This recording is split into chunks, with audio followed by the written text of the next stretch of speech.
Hello everybody, welcome to part 2 of the Ranking the Power of All-Around City cards. This is where we get our initial predictions in, and we're going to see how these look in a year. It also allows me to use this fancy spreadsheet here to make more content in the future where I'm able to see my initial predictions, see how they all are, and see what cards I was right and or wrong about in a year's time, which is really fun. Alright, for my personal rankings, there's also going to be people watching at home currently on Twitch that are going to be ranking these cards with me. But for my personal rankings, 1 are the cards that are unlikely to ever leave my binder unless I am doing some sort of challenge run where I need to play every card in Arkham Horror. These are cards that I personally view as close to unplayable that I can actually muster. We did have some ones in the level 0. I think we had one, we had Blood of Thoth. I haven't got a 1.5, yeah. I think that was our own, no, we also, the Short Rest, I also gave it 1. I can't imagine myself either playing that one, but hey, maybe I'm going to be wrong. 1.5 is, I think, a card that is still very bad, but might leave my binder occasionally. 2 is when we get into the cards that I'm like, I don't think this card is good, but I can see myself playing this in some level 0 decks or like some experience decks if I'm trying to do something interesting and fun when I'm bored of just playing the same deck over and over and over again and I just want to, like, you know, try something new for a campaign. 2.5 are the cards. 2s are also like cards that I think that are bad on their own but get much better when you build around them and they require a lot of pieces. 2.5 are cards that are just generally fine, or cards that you also have to build around to get better but they require less pieces than the 2.0s. 3s are cards that are just generally good. This is when we start getting to cards that are just generally good. 3.5, generally very good cards. These cards are generally very good. 4 are cards that are excellent. Excellent cards. 4.5 is also like excellent plus, like very, very excellent. And then 5 are the cards that I think are going to be absolute disgusting pieces in the card in the pool that require very little other things to work around to make them work very well, or their value is just that damn good. We're going to start here with Alex Luxley. Let me just get the poll. Man, I would give anything to just have the ability to repeat a poll. Alright, Alice Luxley, 4 cost, 2 experience, takes up the ally slot, soaks for 2 and 3. You get +1 book. The first investigate action you perform each turn does not provoke attacks of opportunity. As a reaction, after you discover a clue, exhaust Alice Luxley, deal 1 damage to an enemy at your location. So I think Alice Luxley is a fine ally. I think she is pretty okay at what she does, and I think that she scales very well with a higher player count, right? So like it's one of those things where if you are just getting a clue and there's always an enemy for you to ping, like that is a very nice piece of value that she's going to provide. Because realistically, if she's giving you +1 book and she's able to, like, you know, actually help you, like, deal damage to enemies, the question is, how many, like, enemies does she actually need to deal damage to for her to be worth it? That's not this one. And, I mean, I think realistically the answer is not many. It's like one of those things where it's just like easy value for you to be able to get in Alice and then get out of Alice. She costs 2 experience, so that's pretty normal. We see that also in Beat Cop, I believe, costs 2 experience. He also costs 4, which is the number in Guardian that gives you +1 to a stat. Other classes get a little bit different, but Guardian allies soak for a lot more. I think she's pretty good. Chad, as you see, gave her a 3, and I'm very close. I'm torn between 3 and 3.5 for her. The only thing, I think the reality is I don't know how often, with the way that you see Alice Luxley be played, how often that ability of the first investigate action you perform each turn does not provoke attacks of opportunity is actually going to be relevant. outside of solo, you know, or like 2-player. But even in 2-player, it's one of those things where like it might not even be that relevant. In 3 or 4 players, you're probably fine with Alice 0. I think I'm with you, chat. I think I'm going to give her a 3. I think that's an okay place to start. All right, let's go on to our next card here, which is Bulwark. Let's get your guys' votes in. All right, 2 cost, 2 experience. It's a ritual, and the guarding class takes up the arcane slot. Limit 1 per investigator, seal the elder sign, or +1. You may resolve this keyword again after you defeat an enemy. As a reaction, when an enemy would attack an investigator your location, exhaust Bulwark and release a token sealed here. Cancel that attack. Ready another asset you control. So I was pretty high on this card when I first read it in the initial pass. And guess what? I still think this card is very good. I don't think, like, this is one of those things where I feel like I'm different than other people that I see talk about this game, where I see a value in this card that I think a lot of people don't. And I'm not saying that I'm right or they're wrong, or I'm wrong and they're right. But what I am saying is that I think that people are generally sleeping on this card a little bit. No, you guys aren't giving it 3 7s. Another perfect 3 from chat. For me, personally, I am a big believer in cards that, excuse me, cards that allow you to change the pace of the enemy phase, right?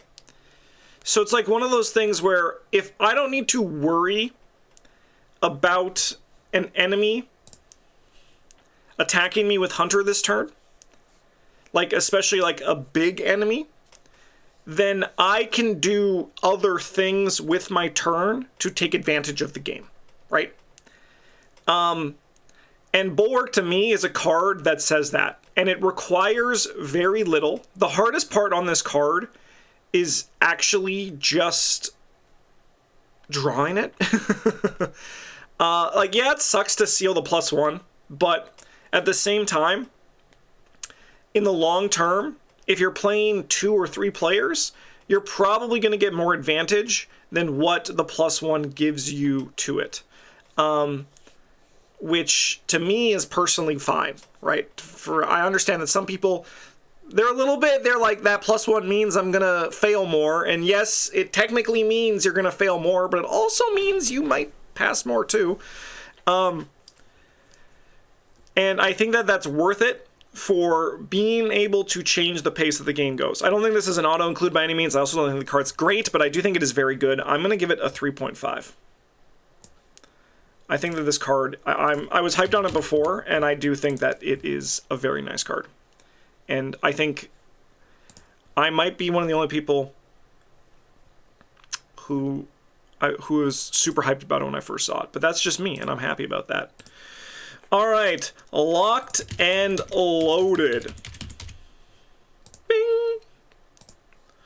This is a 3 experience asset. It's permanent, limit 1 per deck. Your firearm assets with use as ammo enter play with 1 additional ammo on them. I think this card's pretty easy to, like, talk about. It just gives you more of your gun. This is obviously better if you have a lot of small guns as opposed to big guns. The only issue is that before we saw all of Drowned City, there wasn't really, like, a Guardian deck that wanted to use this. But I would say now there is a Guardian deck that wants to use it once we saw the Remington get spoiled. I think this effect, though, is generally not going to help you... Oh, Bulwark is still on the screen? Sorry. Thank you. Because I have it on I have it over here for me. So if I ever frick that up again, definitely let me know. But the thing about Locked and Loaded is that, like, it's kind of just win more. All right, I'm going to run the poll again. Actually, no, the votes were different enough that people obviously knew we were talking about the other one. So you guys are smarter than I am. You guys give it a 3.7. However, this is one of those things that even if you buy it as your last upgrade in the campaign, it's probably still fine. I don't think it's like great. I don't think it's like, I won't even call it very good, but I think this is a good card. I'm going to give it a 3. I'm going to give this card a 3. Okay, next up we got the Remington Model 1858. So I recently played with this card, and let me tell you, this card surprised me. I thought this card actually turned out to be pretty powerful. I knew it was going to be good, but seeing it in action was fucking nuts. So Remington Model 1858, 2 cost, 4 experience. Uses 3 ammos. In action, spend 1 ammo fight. You get +2 fist with this attack. This attack deals +1 damage. As a reaction, when Remington Model 1858 enters or leaves play, immediately trigger the above action ability, ignoring all its costs. I also wish it was illicit. Mostly because, again, that would be nice for Finn to get a toy. Unfortunately, there's a fucking police badge there, so this card is now suddenly totally legal for you to use to shoot people with. It's totally fine because there's a police badge there. This looks like a card that plays better than it reads. Yes, and I think it also reads very well. So that's how you know it's going to play really good too. All right, chat's giving it a 4.1. Okay. So, I want to talk about this card, about my experience with it, because this is one of the few cards that I've actually played with before I did this. And obviously, I think it needs like one more support card to really make this like super pop. But with sleight of hand, like, yeah. It was very good. Let me just look up sleight of hand again, make sure I wasn't like playing this untabooed for some reason, because I always forget what the sleight of hand thing is. Yeah, I was playing it untabooed, because you have to be able to like use the level 0 to 3, so they got it out of there for that. So if you're playing with untabooed sleight of hand, obviously this card's going to be much better. But if you're playing this like just tabooed, you're going to lose another piece. So like that's kind of the awkward part with this card, where due to the sins of the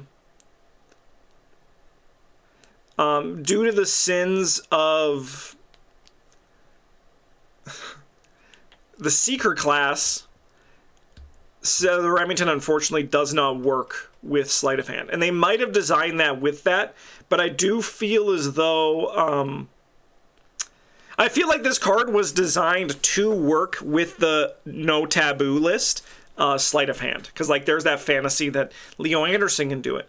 And when you do that, and you sleight of hand a Remington Model 1858 into play to discard another Remington Model 1858 from play, like that is so much value. And then that the one that you sleight of handed in leaves play. So, like, there's a little bit of that, where I'm also at that crossroads where once we start doing current, once current starts getting announced and we know officially what is in current, for people who are saying, why haven't you talked about it? It's because I don't know what's in current, right? So that's kind of like the issue for it. So I can't, it's like sleight of hand might be gone, right?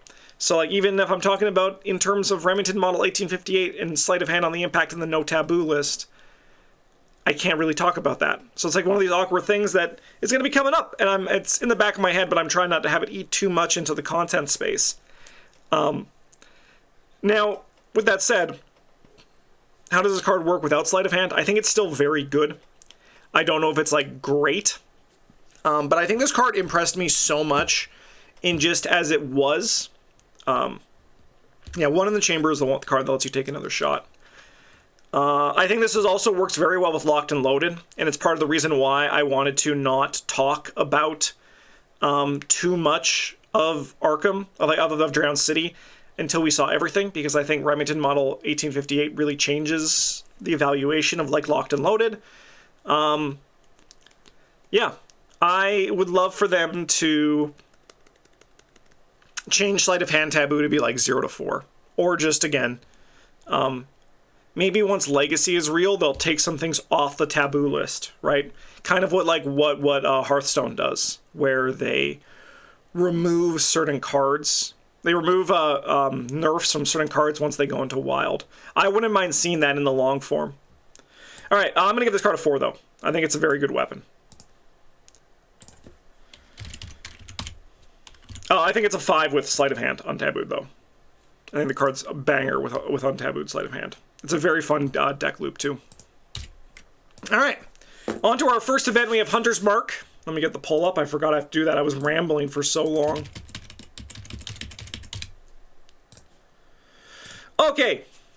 Hunter's Mark, fast, 1 cost event attached to an enemy at location, then 1 per enemy. Investigators get +1 fist while fighting this enemy. As a reaction when damage is dealt to attached enemy, discard Hunter's Mark, deal 1 additional damage to that enemy. Any investigator may trigger this ability. Unfortunately, this card doesn't work with Nat Cho. I wish it worked with Nat Cho. I wish it was just said, when damage is dealt to attached enemy, discard Hunter's Mark, deal 1 damage to that enemy.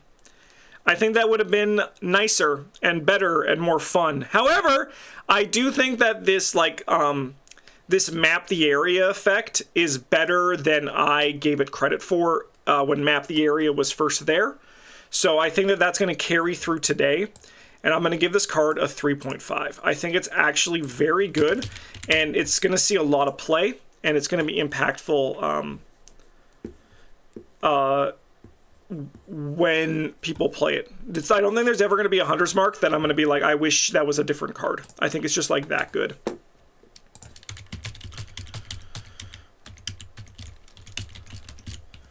Three from chat. I agree. It's also a spell. Like there's so many different things on this card that make it very good. Man, my throat's already starting to hurt. That's not a good sign.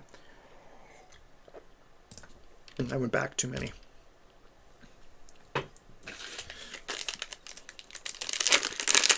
All right, let's have a cough drop.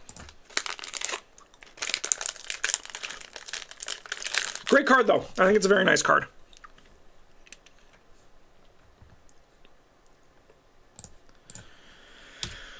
All right. Next up, we got Quick Shot.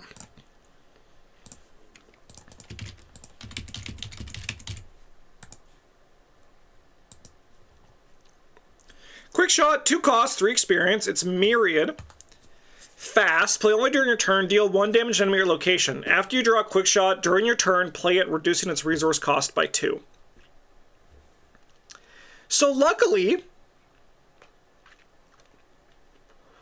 they were smart enough to make this card reduce its cost by 2 when you draw it. Unfortunately for Quick Shot, Guardian doesn't really have the best draw. And unfortunately for Guardian, this doesn't work with boxing gloves, which is really unfortunate. I really wish that this card said, after you draw or add Quick Shot to your hand during your turn, right? Because then I could see a use case where like these can exist. Chat's gonna give this a 2.1. I'm probably not that low on the card, but I do agree it's not very good. So I guess the question is, would I ever play this card outside of Nat Cho? And when I'm playing in a Nat Cho or Marion, the 2 event Guardians, This is all assuming that I'm paying the 2 cost for it, though, right? So I think the issue with this card is it's just, like, too fair. It got Guardian, you know? I think this could have been 2 experience. Trying to think if this costs 0 XP, would I play it? Yes, I would play this at 0 XP.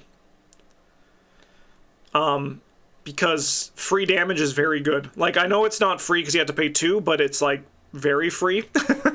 Like, you know, it's fast. It's 1 damage. Like, that's very nice. I would play this, definitely. Like, when I'm looking at this card, I'm looking at I'm covering up that, that bottom line on it, you know?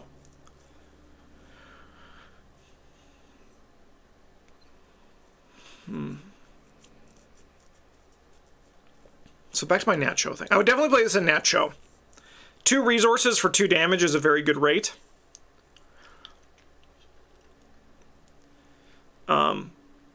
And I'm happy to do that in Nacho. I'd probably do it in Marion. Still don't think the card's very good, though. I'm going to give it a 2.5. I think the card's fine. I don't think it's bad. So I'm going to give it a 2.5.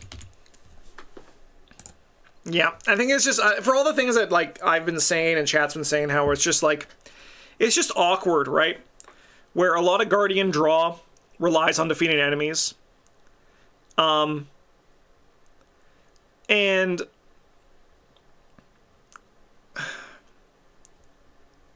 so there's a little bit of a thing where it's like you have to have another enemy there. You kind of have to be playing this card with the intention of paying 2 resources for it.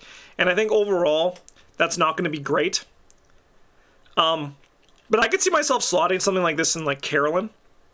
Because she makes a lot of resources. Or if I have, like, resource production on my team, that's really good. But if you think of it as, like, 3 1 experience cards, like, maybe that rate is easier to digest. I think the problem is that, like, the initial one looks really bad, but it's just 3 1 experience cards. Like, maybe 2 experience and, like, it would be, like, 1.33 experience each works better, right? Or, sorry, whatever that number is. I'm not doing that math in my head.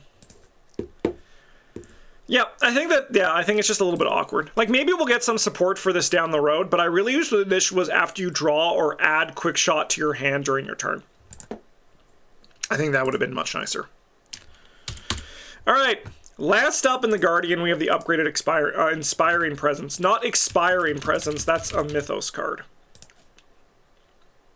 All right. 2 experience, skill, commits for a wild, a book, a fist, and a brain, a book, a fist, and a wild. It's innate and developed. If this skill test is successful, ready an ally, ask your location, and heal 1 damage, end horror from it. Yeah, I think it's a banger. I think it's a nice upgrade. How much do I want it more than the original Inspiring Presence? It's not a priority upgrade. But probably once I'm in scenario 4 or 5, I'd probably look at getting this if I was running the original.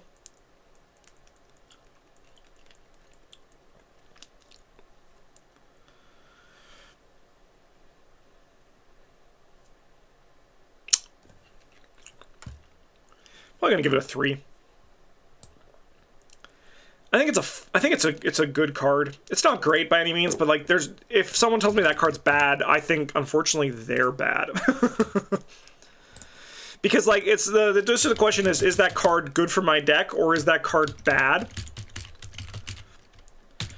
And chat's gonna go a 2.8. Okay.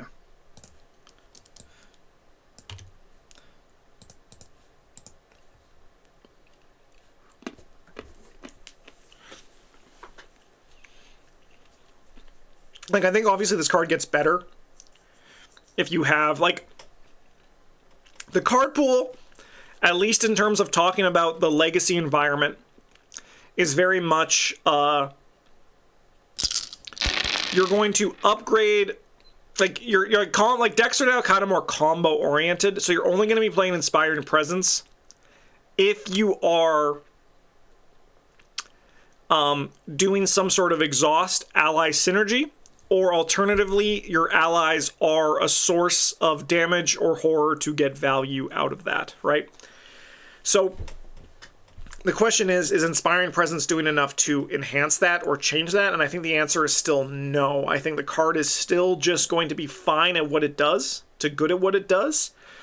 But I think also what's really nice about the version of this card is turning this into a Guts, a Perception, and Overpower, I think is underappreciated in terms of what that just like quietly brings to the table in terms of helping the team round out a little bit more. And I think that's one of those things. I agree it's not a priority upgrade by any means, but I think the card is still just a good card.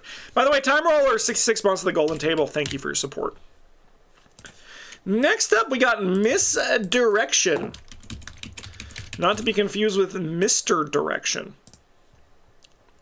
2 cost, 2 experience, Arcane slot, level 1 per investigator, seal +1 or 0. You may resolve this keyword again after you discover the last clue your location. As a reaction, when an enemy attacks an investigator at location, exhaust Misdirection and release a token sealed here. Cancel that attack, then that investigator may move to a connected location. So, this is very interesting to compare to Bulwark, which we were just talking about, right? Earlier in this video. But I think it's worse. I think it's worse mostly because Seekers care less about the dodge. I understand that there's that quote from Duke that someone was like, does this mean there's going to be more enemy attacks in Drowned City? And yes, I mean, I think that's pretty fair to say, but I'm going to be talking about this for the whole card pool, not just for Drowned City campaign. That's not an interesting way for me to analyze cards. 1, 2, 3, 4, and a 5. Chat's given it a 3.6.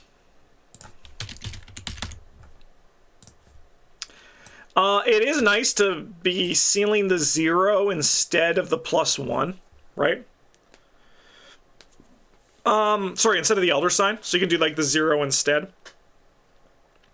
Notably, I think it's more finite the amount of times you can seal on this, unless you're doing like clue drop, which honestly seems like a bad idea to combine this with clue drop as a payoff. You have much better things that you can be doing, trust me. I think I'm going to give this one a 3. And it's mostly just because the feeling of Guardian versus Seeker is a really big difference for me. Because I can see why a Guardian wants, once again, going to that headspace I was in, where enemy management is also determining how they interact in the enemy phase. And I think that Guardians are more likely to use it. It's not just a dodge, though. You can use this as a strategic move as well. You can! You can. You can move closer to your fighter. You can move further away from your fighter. In lower player counts, you can do something, right? But I don't think that's good, is basically what it's coming down to. That's basically my roundabout way of saying I don't think that's relevant for me personally. Because to me, both Bulwark and Misdirection are not about the upside of what you can do with it generally. I think the more likely thing for this is enemy management, enemy control. And I think that Guardians are more likely to want to use that than Seekers are. And that's why, for me, the power level is different between the two. It's a hair. It's a hair of a difference, but there is difference enough. Okay. Next up, we got Scientific Studies Grant, otherwise known as Bandelier, but science. The Science Bandelier. If I was Bryn, I'd come up with some clever nickname, but I'm not. 3 costs, 2 experience, level 1 per investigator. You have 2 additional hand slots, which will only use to hold science and or tool assets. This is an easy 3 for me. I'd give Bandelier a 3, and this is just like it. So, You're going to want it if you want to play more science and tool assets. It's just Bandelier. It's more expensive than Bandelier. It doesn't take up a slot, so there's a little bit of a give and take there. But I think this card is good. And you're going to know when you're going to want to play it. And it's so much better than the other options we have for it.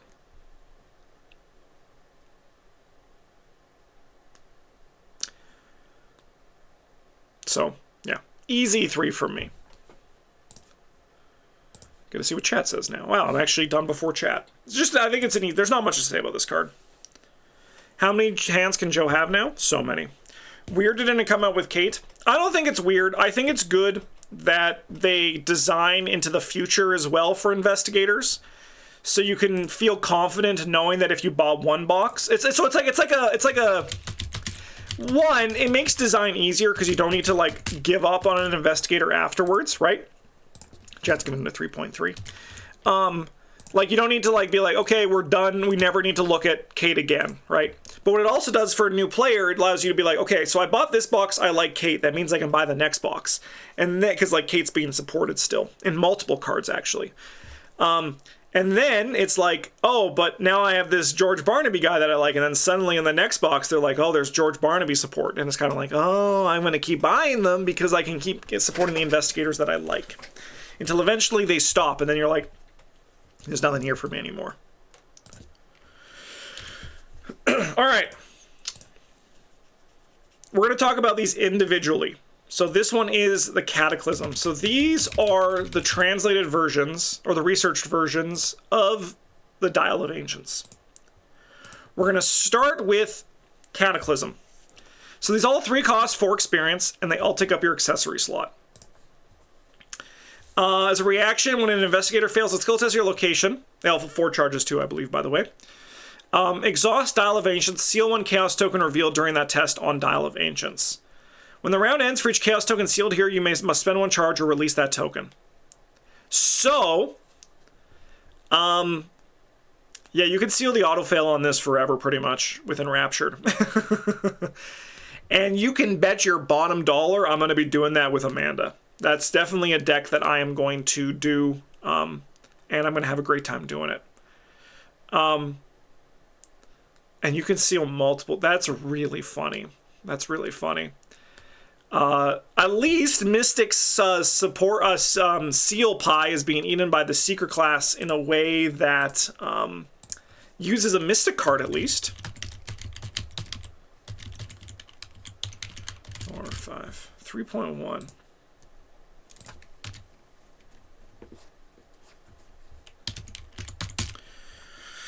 But is the autofail worth spending so much effort to seal? I like this can also help higher difficulty levels. Yeah, we don't play higher difficulty, so I ain't talking about that shit. Like, that's just the reality here at PBG. If they want me to play hard, they got to make hard interesting. That's kind of my thought process on that. In the meantime, I'm going to make my decks interesting to compensate for the fact that hard and expert fucking suck ass.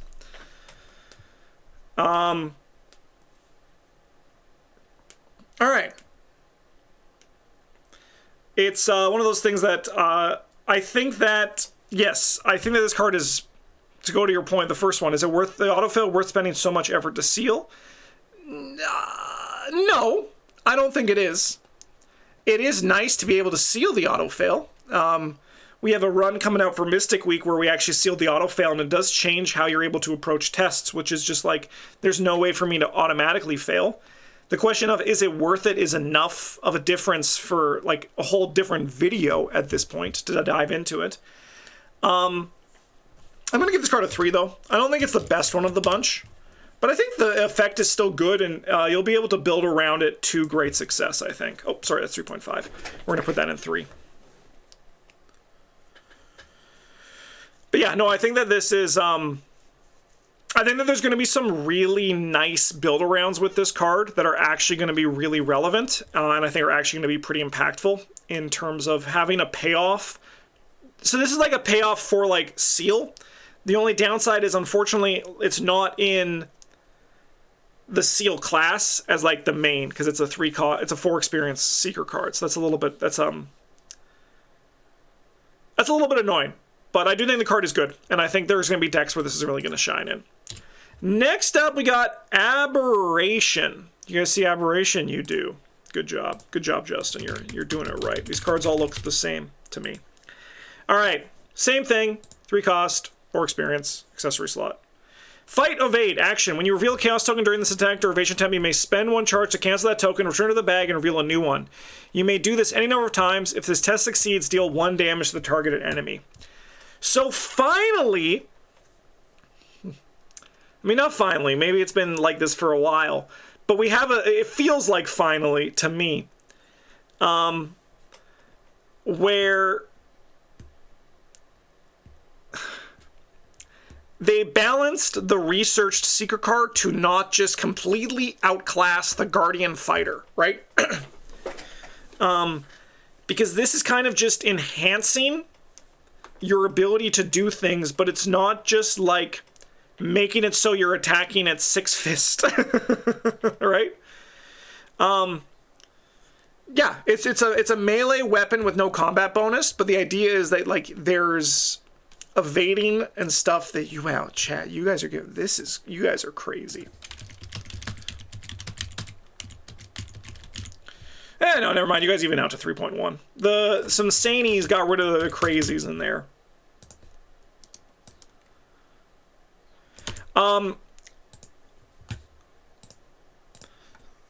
So I'm curious in the long term how much the Signs of Aberration is going to impact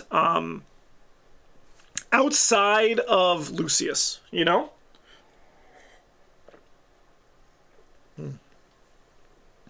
Excuse me. That's kind of like where I'm sitting with this card. Like, how much is this card actually going to impact the game for Seekers outside of Lucius? I think this effect is pretty solid, though. I'm going to give this card a 3.5. I do think that this is the best designed researched cycle that they've done in a long time. I think there's a use case for every use of this card. Last one here, we got Revelation.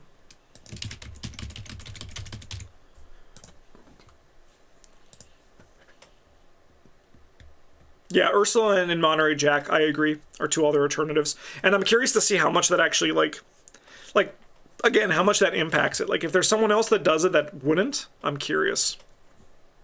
All right. 3 cost, 4 experience, accessory slot, 4 charges. Lightning Bolt. During your turn, exhaust Dial of Ancients and spend 1 charge. Investigate. When revealing chaos tokens for this test, reveal X additional tokens or X number of enemies at your location. Choose one of the revealed tokens to resolve and ignore the rest. All right. Do me a favor, everybody. Cover up everything after investigate. Because that's kind of where this card is, right? Like, again, I know there's the payoff for Lucius where you have, like, the enemies there. I think feasibly these cards would have been more exciting if they weren't locked behind the,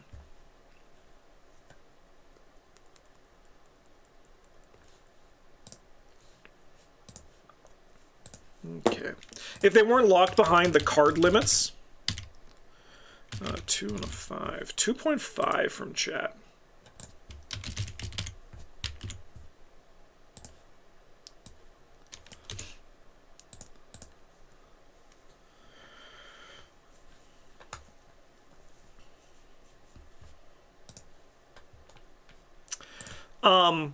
If these weren't locked behind the restriction of them being limited to 1 per deck just due to card counts in the new boxes, I think these cards would be a lot more exciting if we were able to shrewd analysis them to just get random ones, right? Because, like, for example, I'm pretty sure Lucius would like to get any of them. You know, he'd be like, yeah, I'm happy to just, like, take one of them. And then just get, like, another, like, I'm just happy to hit any of them. Because, like, I think the thing would become a lot more interesting if you could use Signs of Aberration to evade an enemy and then Lightning Bolt this one and then, like, grab an additional clue, right? Or to grab an additional token, right? I have a little bit of a beef with what Valentine is saying in chat right now. I don't necessarily agree with what you're saying. I agree with it from the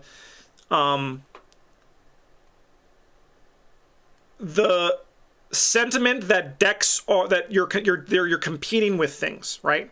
Then I'm always going to take the Antikythera for Lucius, right? I don't agree with that statement, right? And I'm actually surprised you're saying it due to the way that your deck building guides are kind of more about what the value of that individual card brings, right? Because I feel like that is reductive analysis. I unfortunately do. So I agree with that on the tin, where I'm looking at this not in the competition of the accessory slot, but what this card brings to the table in and of itself, right?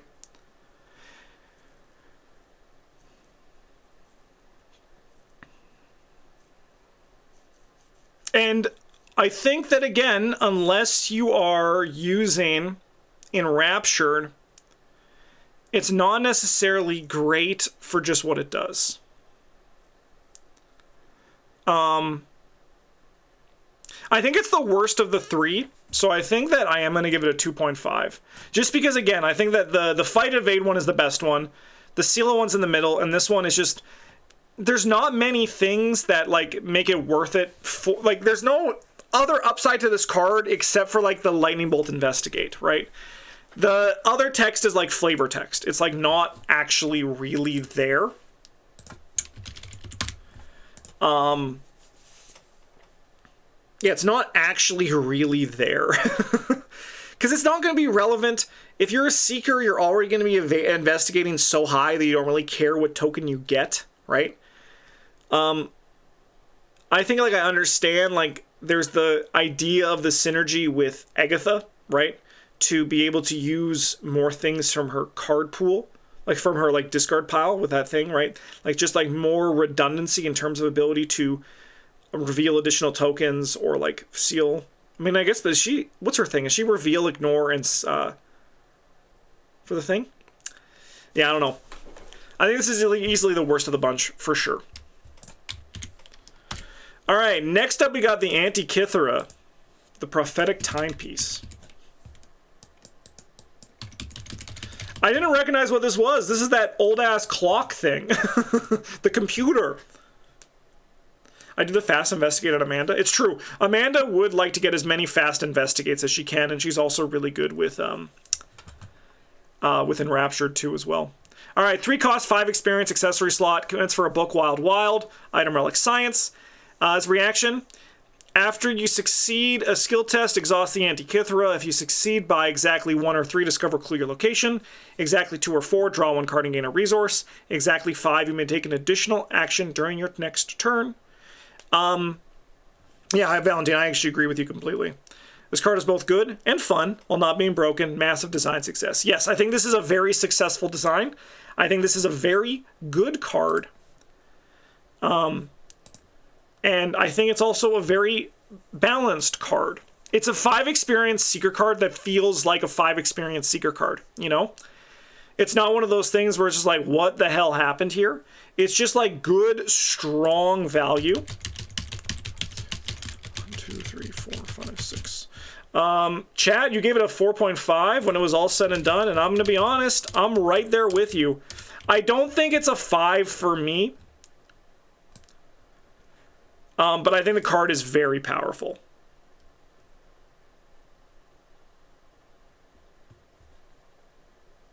I think it's a very, very nice card. And I think it's like a level 5 Seeker card that, again, doesn't feel like this should have been exceptional. This should have been level 8, you know, like it should have been like more. I like it. I think it's a nice one. I think it's a very, very, very, very solid design.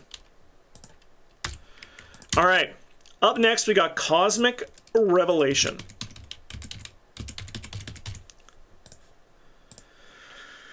All right, 0 cost, 1 experience, choose even or odd. Each investigator reveals each non-weakness card in their hand, with a cost matching the chosen option. In player order, each investigator may choose to either draw 1 card from their deck or play 1 card they revealed from their hand.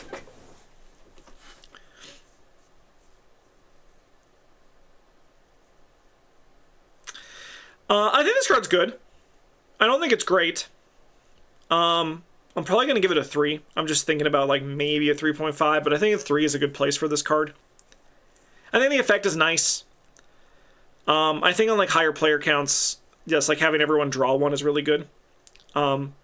Yeah, and I agree with what you're saying, Valentine, where it's like, it's dependent on how many players there are, and it also depends on if the players follow the rules or if they're one of those people who, it's one of my biggest pet peeves about ARKHAM, when they're like, it's your game, play how you want. Fuck that, it's a game, there's a rule book.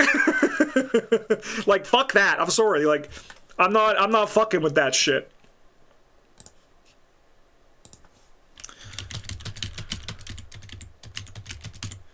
$3.4. Like, this card changes a lot if players talk about what's in their hands or not, you know? I think I'm going to give it a 3. I think it's a nice effect, though. I think it's going to see a lot of play. And I think there's a fun dream with the card as well. But I think overall, I think Deep Knowledge is probably just, like, going to outperform it for me in general. And I don't even play Deep Knowledge anymore, because I'd rather my card draw, my own personal card draw, be secondary to other effects that I'm doing as well. But, yeah, I think it's a good card. I'm going to give it a 3. All right, Working a Hunch, level 2.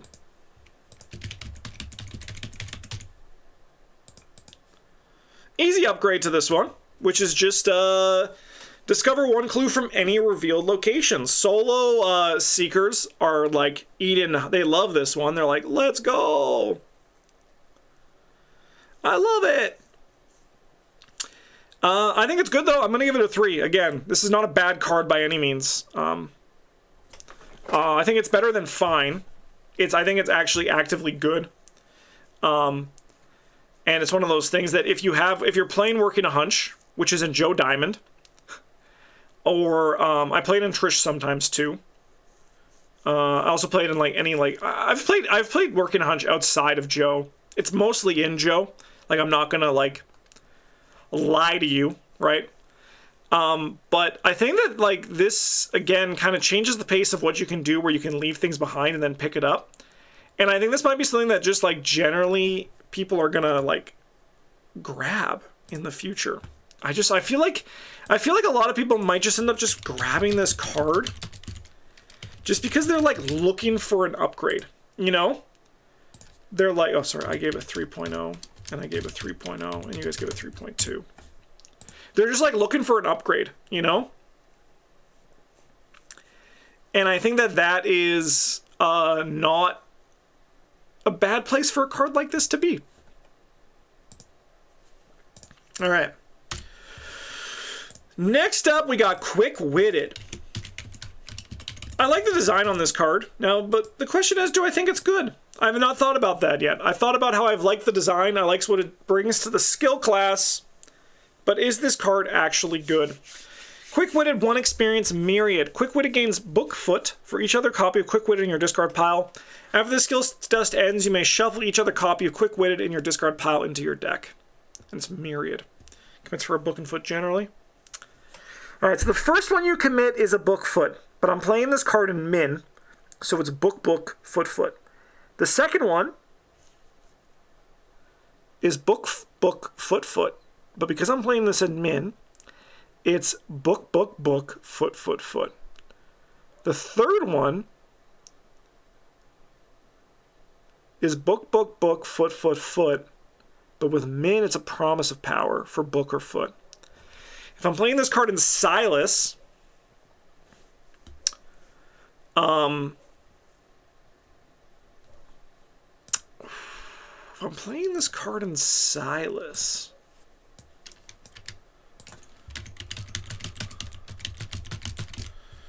I gave it a 2.5.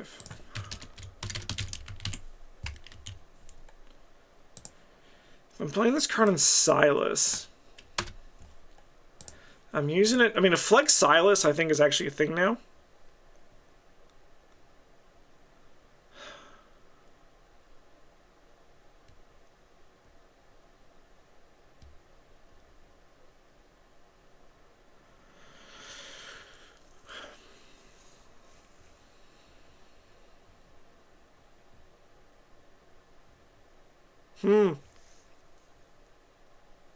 I don't think I'd play it outside of Min. Like, I could play it in Silas.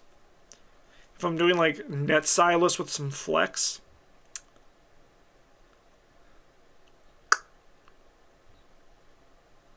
Over metal, is that a pun? It's a net positive because of his fishing net? Because if so, that's pretty good. And if not, I'm taking credit. Yeah, it's very good. That's very funny.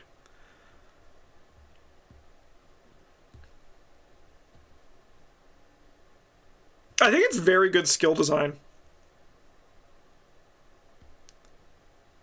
The only thing is I think this could have been level 0. You know? I think I'm going to give it a 2.5. I think it's a fine. It's fine. You know, it's fine. It's not going to do anything crazy.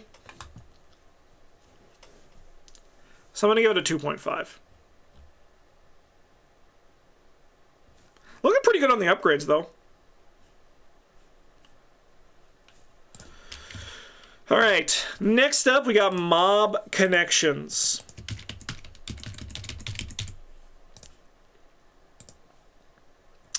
One cost, 2 experience in the Rogue class. We're in Rogues now for anyone who's watching, listening at home. Exceptionals in action. Spend 2 resources. Draw the card attached to Mob Connections. As a reaction, when an illicit asset you control is discarded from play, exhaust Mob Connections. Attach that asset to this card face down. Limit 1 attached asset.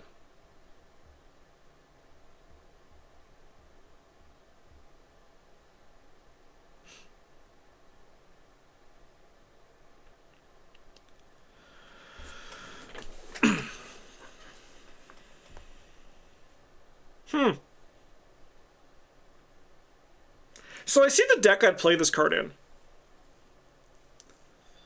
You have to find it and play it. I mean, luckily as a rogue, finding a card in your deck is actually really easy. It's actually like this. It's not the easiest, because the easiest to find is tomes, but then the second thing is something in your rogue deck.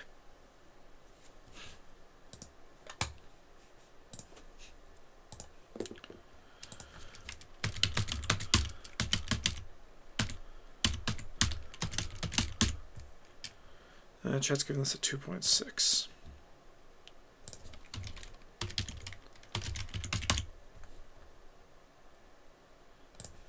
Yeah, I agree, because there's so many things, even if you're not running the market, like Dice Gods is saying, Underworld Market, which we never saw why that card was tabooed. I think that card should be on tabooed, to be honest. I don't think it's worth 6 experience. Is it a bad idea to get the Drowned City Investigator pack despite not having all the packs before it? I only have up to Forgotten Age. So, no. I don't think it is a bad idea. We're going to take a little segue here, everyone watching on YouTube, so buckle up.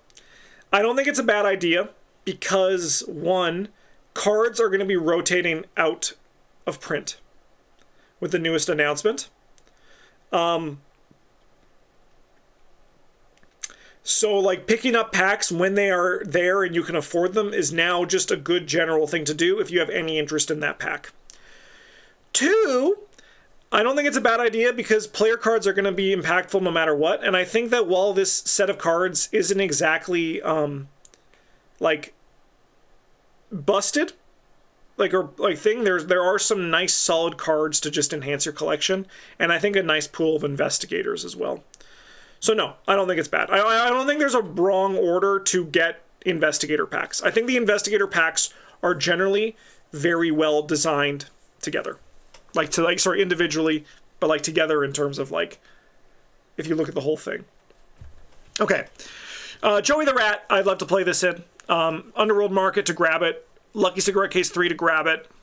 Friends in Low Places to grab it. I think it's like, I think this could have been a permanent for sure. Like, again, just make this a permanent and I think it would have been totally fine.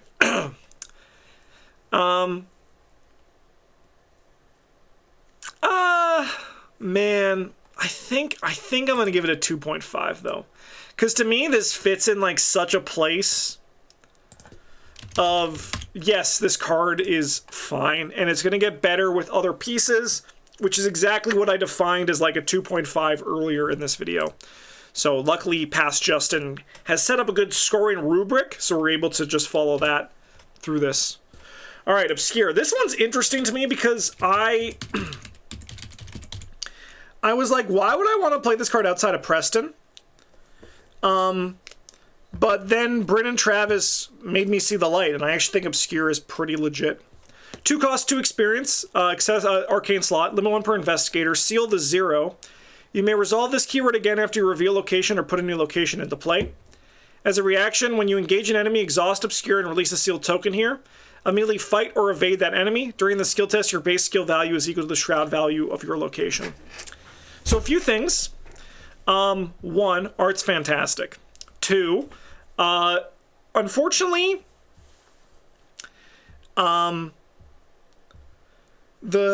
you do get to come in with a seal on this, but like it's going to be trickier to put the revealing locations or putting locations into play can be a little bit hard to trigger consistently. So might be one of those things where suddenly you're like, this card is bad in this scenario, which happens now and then.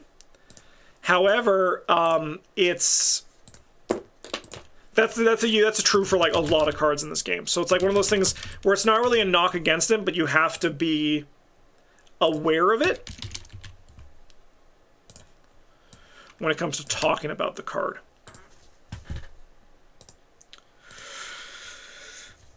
However, what Bryn and Travis made me realize when I brought this up, because my whole thought process for this card was very much just like, but why would I want to make my stat value better, right? But the reality is that this card is just like a fight, evade, cryptographic cipher. And that's not a bad thing, right? Like, it's not the fact that like you're getting, like, if you look at this as like you got to fight with your weapon, like you're Tony Morgan. Let's just say you're Tony Morgan, right? And like you could go haste. You could play a haste and you could play an obscure, right? So you can move into a location, engage an enemy, put a seal token on this card, release a seal token on this card to take a fight action. You're using your Switchblade. Let's just say you have 5 fists normally, but it's on a 3 location. So you're basically just like nullifying the +2 that the Switchblade gives you. But the idea is that you're going to be coming out ahead because you're just taking these multiple actions.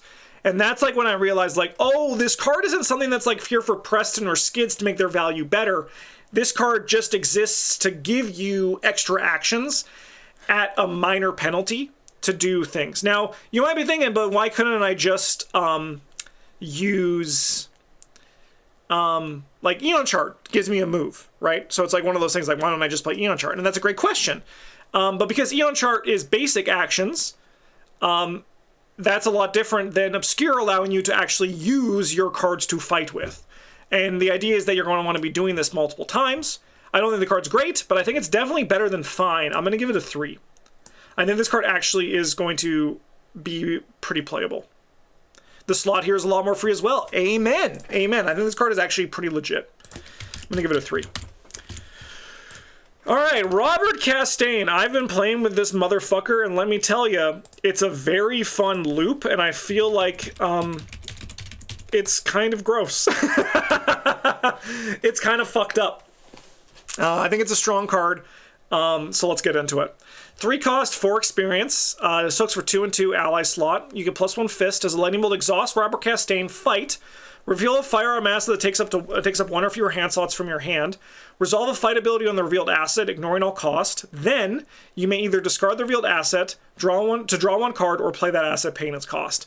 Before we get into this, you have to either discard the revealed asset or play that asset. You have to. That should be a must. No! It should not be a must! Grammar wins! No, there's no rules question. Stop being... No! No! Alright, let me ask you a question. You get inside and you have to go upstairs, right? You have an important meeting, right? And the person, they're like, how do I get upstairs? It's like, oh, the office is upstairs. You may either take the stairs or the elevator. Are you going to tell me that this person is actually saying you also may just go home and not have your meeting? Yes, but you have to have this meeting or else you're going to die. It's just fucking English grammar. Get it through your heads, you people. 3 Oh, those are 5s. So I was like, that can't be right. 4.4. Is this like when we talked about Abyssal? Yeah. And I actually like, I like Daniel and Quick Learner, but I wish he never made that video. I still have to complain about the wording. There's nothing to complain about. I think more people need to be, so in our live reveal, sorry, in our when Travis, Bryn, and I were talking about this card and they were reacting to the first time, everyone just needs to be more like Travis.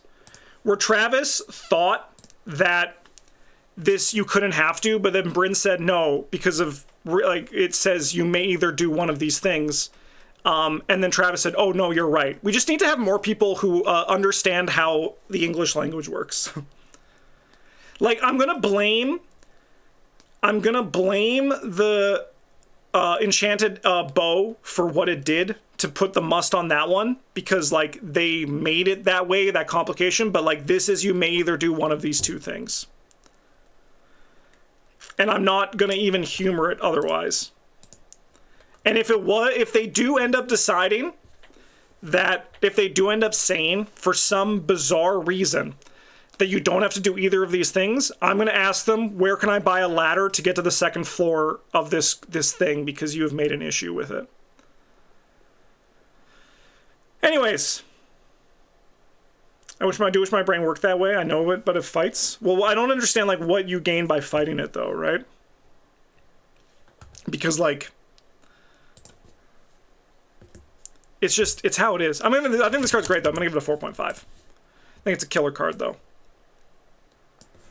But I'm not humoring the idea that you can't discard the card because, and I'm also on the Abyssal Tome. You can't use Fist on Abyssal Tome. I've realized because I've grown as a human. Rather than like double down and say I was right, I'm gonna say I was wrong in the past because that's what human beings do if they want to be strong individuals. So look inward, admit your mistakes. That'd be nuts if you didn't have to discard the gun. Yes, that would be very good. An infinite. You only have to have one thing to get your shotgun, your sawed-off shotgun, playing endlessly. Yeah, it's also just like power level. Like, come on, people. All right, the Gatling gun. Let's go to this one next. I'm tired of being mad at people who can't read. All right, 5 cost, 5 experience. Takes up 2 hand slots. Has a buttload of symbols on it. Uses 12 ammo as an action. Spend 1 to 6 ammo fight. You get +X for this attack. The difficulty for this attack is either to the combined fight values of all enemies or location instead of its standard damage. The difficulty for this attack is equal to the combined fight values of all enemies at your location. That's a period, not a comma. So take a breath. That's what you do when periods come. Instead of its standard damage, this attack deals X damage divided as you choose among enemies at your location. X is the amount of ammo spent as part of this ability's cost.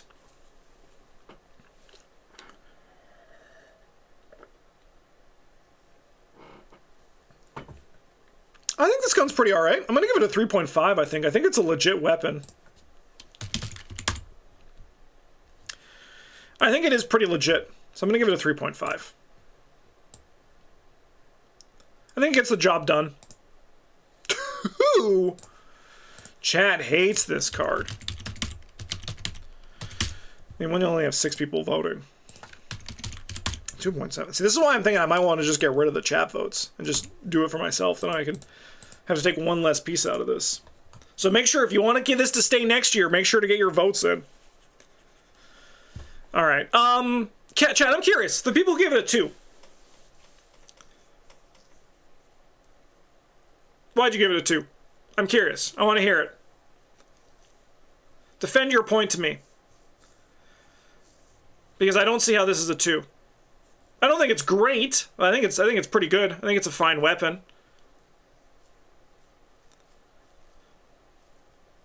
There's just so many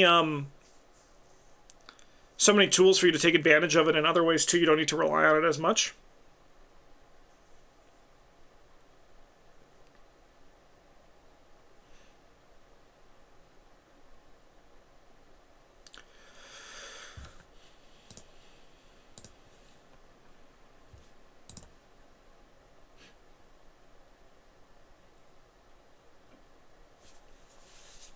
Yeah, because to me, like, why I think this card is a fine weapon. It's a big gun. It's really easy to refill. And there's so many other tools that you can take advantage of to fight with. And then you also now can just play Robert Castaigne to use other guns in your hand to kill small things as well, and then replace them. That's the thing that I learned when I played Robert Castaigne, is that it actually kind of just changes the name of the game for how you can build your decks as a rogue.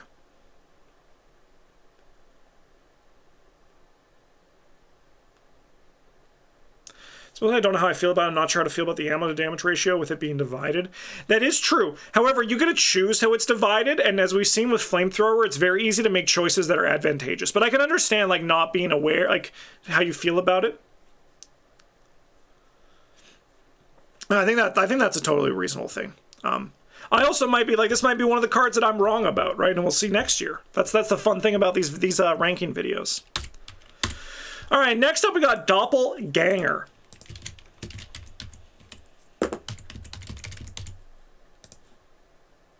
Start poll. All right, 2 cost, 1 experience, myriad fast play on your turn, attach your location to 1 per location. As a reaction, after an enemy enters or leaves attached location, return Doppelganger to your hand.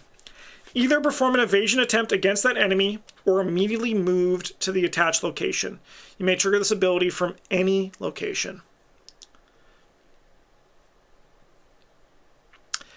This is probably going to hit in Lucius, isn't it? It's going to hit in Rita. It's already good in Trish. I've tried it in Trish, and it was a good place there. I think this is a good card. I hate the design of this card. It does hit aloof enemies, which is interesting. This is how I'm moving around as Gloria from now on. Yeah, Grandma doesn't move with her feet. She uses magic.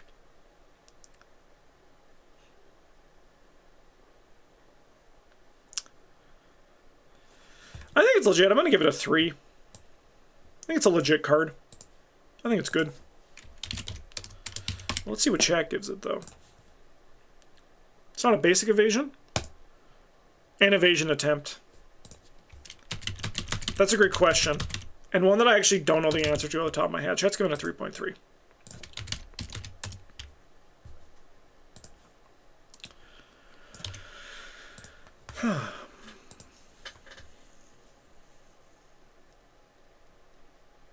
I guess you could do anything, right? You could, like, disguise it?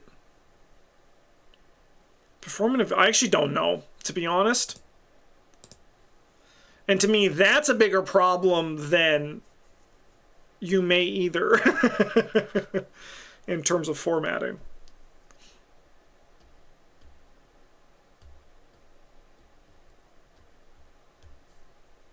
Yeah, I think this card's legit, though. I don't like that it returns to your hand. I don't like the weird pseudo-asset feeling to it. I feel like effects like that should be linked to triggers, like succeed by 2, reveal a symbol, not just be printed on the card, or be like an investigator ability to return these things. And I think that's a little bit stinky of a design, but that's just my own. That's just my opinion, brother. All right, next up we have You've Had Worse, level 4. Travis fired me up for these cards. I wasn't, like, against them, but then, like, I'm like, you know what? I kind of am against them. I wish these 2 cards weren't in the box. I wish Rogue got something else instead. 0 cost, 4 experience. It's a favor. Fast. Play when investigate location or connect location is dealt damage and or horror. That investigator may give you up to 5 resources. For each resource given by this effect, that investigator cancels 1 damage or horror just dealt. I gave the You've Had Worse 0 a 1.5. And I feel like equally negative on this one. Is the rules question, can you use this on yourself? Because I have the same rules question.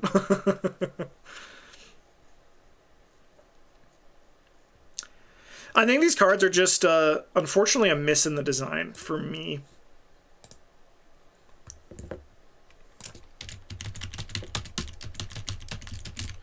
Chat's giving this a 2.4. I'm going to give this, for me personally, I'm going to give it the exact same rating I gave the first one. I do not think these cards are good. I think that this also has the same problem where the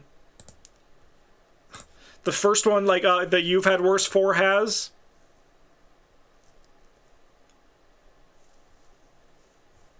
Chad, do you want to know?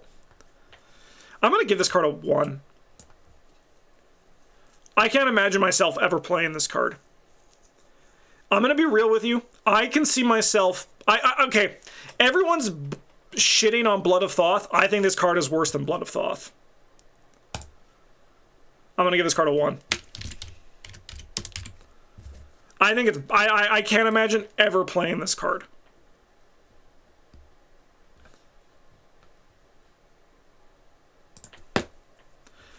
I play the level 0 version. I played the level 0 version for sure.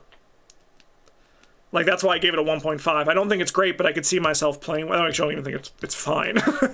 But I could see myself... This might be an easy one that in a year, I'll have to look back and... even if you can use it on yourself, no. Because if I'm using... if I'm using this on myself, right? Why wouldn't I just run... Like, because I have to spend, what? 2 money? 3 money? I'd rather just play counter-espionage and just draw a card instead of a Mythos card, right? That's kind of the issue. Is I think that ultimately, this card is designed... My tune will change once we get into current, right? But right now, when I'm looking at, like, the whole picture, I just can't shake... It's like one of those things where I find better ways of Mythos manipulation. And also that if this was my only choice of Mythos manipulation, I would just choose to tank it, right?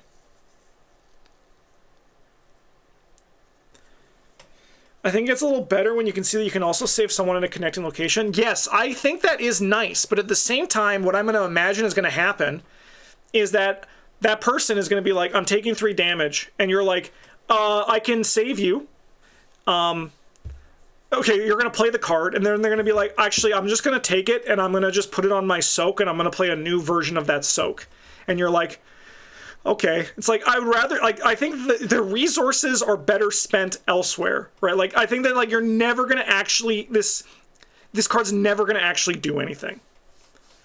And if it does, that's great. But I think it's like one of those things you're going to play, and they're going to be like, no, I have another Tetsuo in my hand. Like, Tetsuo is a bad example, but it's like, no, I have another, like, Greta in my hand, I'll just play that instead, you know? Like, that's just what I see happening with this card.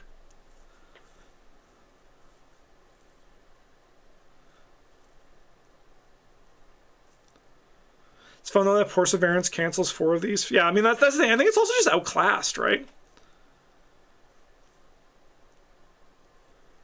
I think, again, I'd rather just... like what you said earlier, Valentine, is so true, is that the level 0 one just does better. And I think the level 0 one is also, like, not great for me. Because, like, they also know it's not great because the icons on it are insane.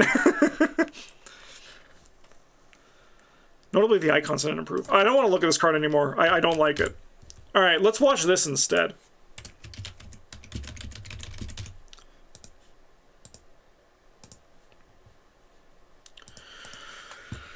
Okay, watch this. Level 3. 3 wilds. Commit only to a skill test. Your performance cost to commit up to watch this to a skill test. Spend 3 resources.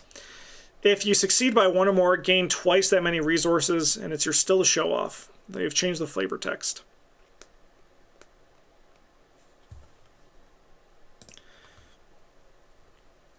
I love Watch This 0, and this time it actually helps passing a test I'm in. I also love Watch This 0. For me, personally, I think it's still good. I think the upgrade of Watch This is still a very good card. Like, it's going to get a good rating. It's going to be living in 3 or 3.5. Easy! It's just a question of, as an avid Watch This user, I wish it was just... not what it was, and was just something a little bit more bombastic to the text of Watch This, as opposed to the icons on Watch This, you know? That's kind of my issue with it. Chat's giving it a 3.9.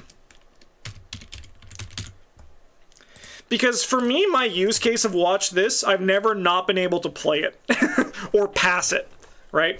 I'm using watch this as my economy card, and this version actually doesn't change my economy. So it's kind of like a non-priority upgrade, but when I do, it's going to be a good effect.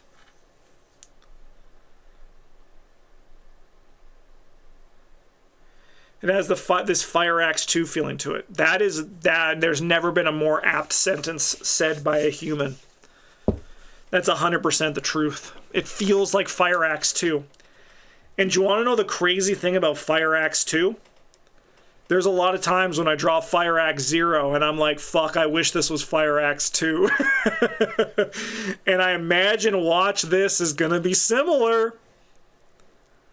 Or it's going to be like, man, I wish this was this. I'm going to give it a 3.5. I think it's a nice upgrade.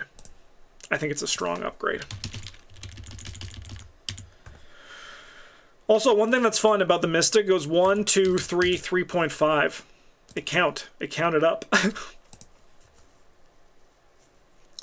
All right. Speaking of Mystic, it's Mystic time. We got the Eye of Gadanathoa.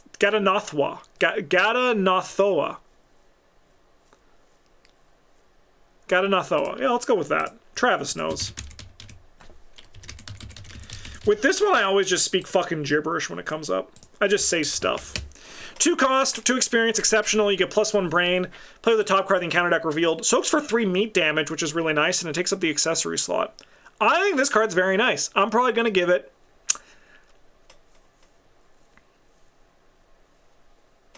So the problem is it doesn't actually do anything.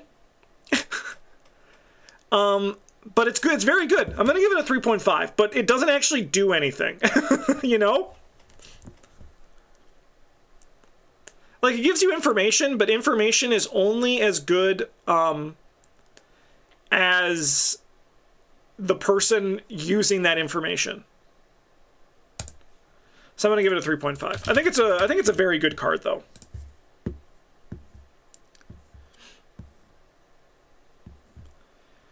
And that means Lonnie and Dexter while having Living Ink in play. Does Living Ink soak?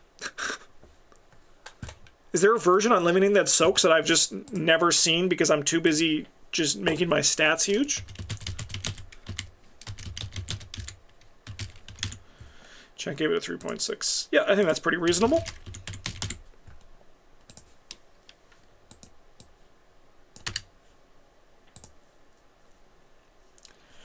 Yeah, I think this card's good. Like I said, I think it's very good. I just don't think it does anything. But I think it does a lot. You have to build around it to make it really go. And like, especially in like lower player counts, like in 2 players, I think it scales better than it does in 4 players. But like being able to know what like, so it's like the difference in being able to know like what 50% of the team is drawing versus 25% of the team is drawing. There's a lot that you can like make those decisions. So again, like this card does nothing except give you information, but are you able to actually do anything with that information is like going to change a lot from player to player. And I think that's one of those things where like, if I gave this like I'm pretty sure if I play with this card, I would be like, all right, I'm like up here with what I can do with that information. And actually I know this because Daniel brought this to a run we did, and it was really opened up deciding what to do on your turns when you could see the top card of the encounter deck. But like, if you're just like, you see me give it like a 4.5 and then suddenly it's just like, I play it and it's like, wait a minute, this doesn't actually do anything, right? Stupid question. You get to see the top card of each player would get during the Mythos phase, or were cards distributed at the same time? Cards, I believe, are given one at a time because of like Surge. So when a card is moved, if you'll flip over the next one. Like when someone draws a card, it'll be flipped over. I'm pretty sure that's how that works, but I could be wrong. All right, next up we got the upgraded Sword Cane, and I really wish they just didn't credit the design, that this was designed in a community thing and did not put that in the little, in the banner at the top.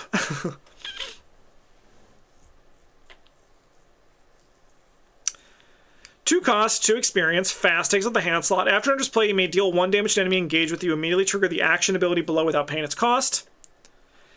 As an action, exhaust, sword, cane, fight, evade. You may use your brain in place of your fist or foot for this attack, or this attack or evasion attempt, and you get +1 skill value for this test.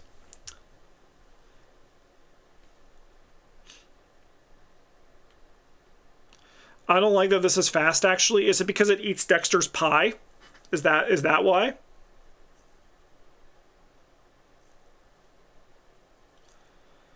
Dexter had those tricks he could do, and now, like, it feels less tricky for Dexter.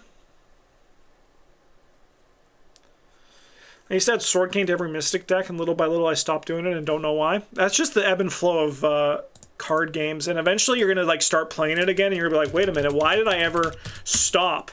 And then you're going to, like, just stop again, and you're not going to be sure why.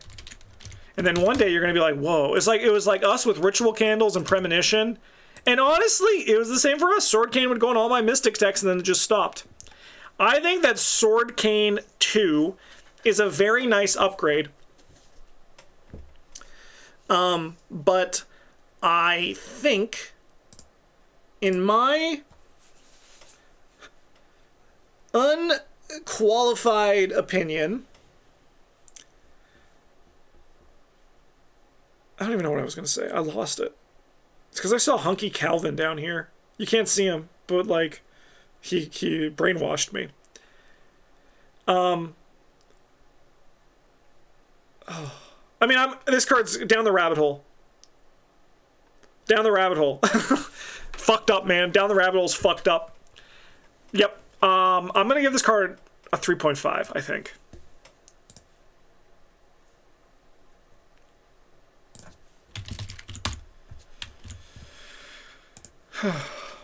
Yeah, with Down the Rabbit Hole, I'm gonna just say that this card is like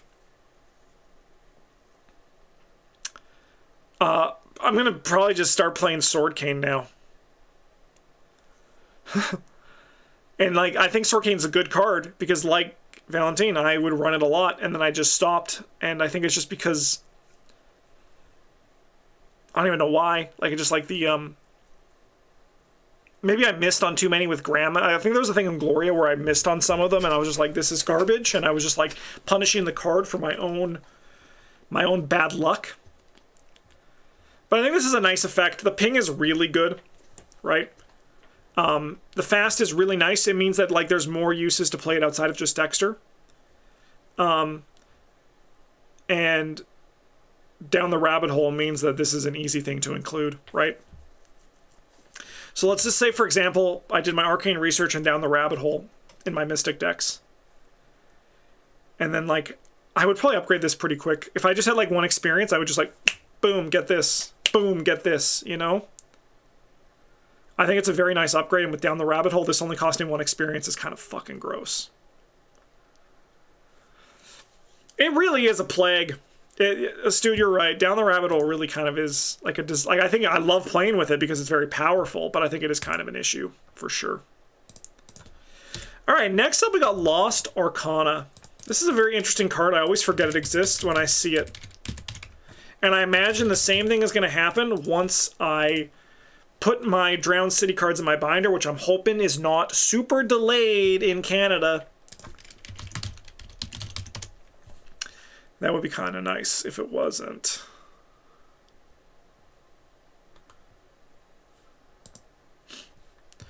Alright, 3 cost, 3 experience, uses 2 charges, takes up the hand slot. Charges on Lost Arcana may be spent as if they were charges on spell or ritual, spell and ritual assets you control.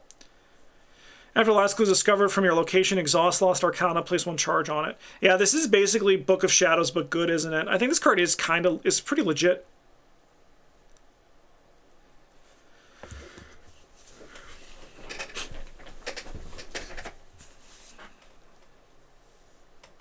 Is it good? That's a great question. I think this card would have been a lot gooder if... I mean, I guess with Enraptured it's still good, but I was like, I feel like Enraptured just kind of eats this card's lunch a bit, but they are different. And they're different in, like, the why not both, you know? I think I'm going to give this card a 3. I could see myself definitely being wrong about this card, though. But I think it's a nice card. Chat gave it a 3.2.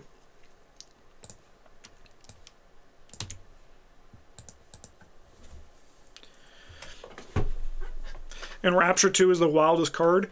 Spoiler alert, Enraptured 2 is going to get a 5. On to Eldritch Brand. This is an interesting one. 5 experience, permanent, exceptional. When you purchase this card, choose a non-signature spell asset in your deck and record spell's name was branded in your campaign log. This is your branded spell. Your deck cannot include more than 1 copy of your branded spell. Before you draw your opening hand, search your deck for your branded spell and play it, paying its cost. So this card is incredibly expensive XP-wise. Incredibly expensive. It's so expensive that I am of the opinion that if this card, you did not have to pay its cost, it would be okay. I feel like having to pay the XP cost is kind of like kicking a man when he's down, you know? It's like one of those things where it's like, you're already looking at that, ooh, that 5x, the 10 XP. And you're like, ooh. But then, like, you read the second part and you're like, oh, you know? With all that said, I do think this card is good. I think it's a strong card. Chat's giving it a 3.8. The effect is very powerful, right? Like, I'm going to use this most often for 6 cents in my token manipulation decks. But the only thing is, again, that 10 XP. Like, I feel like this could have been 8 XP. I feel like 8 might have been a better spot for it with its paying its cost. It's very consistent and very boring. It's just so hard to shake that 10 XP.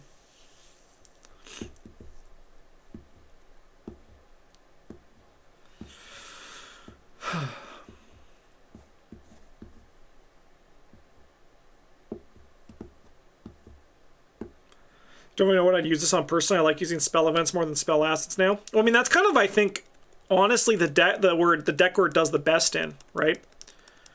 Where you play one spell event, one spell asset, like let's just say, for example, 6 cents or God forbid Wither.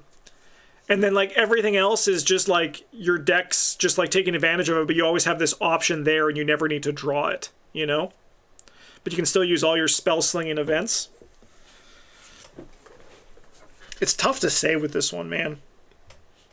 I'm so torn because I think the effect is very powerful, but then I see 10 XP, and I think about, like, the long-term ramifications of what buying a 10 XP card does to your deck. This does mitigate it, like, slightly, where in the fact that, like, it gives you such consistency, so, like, you're able to make up for it. It's also not necessarily something you need to build around. It's not a combo piece, right?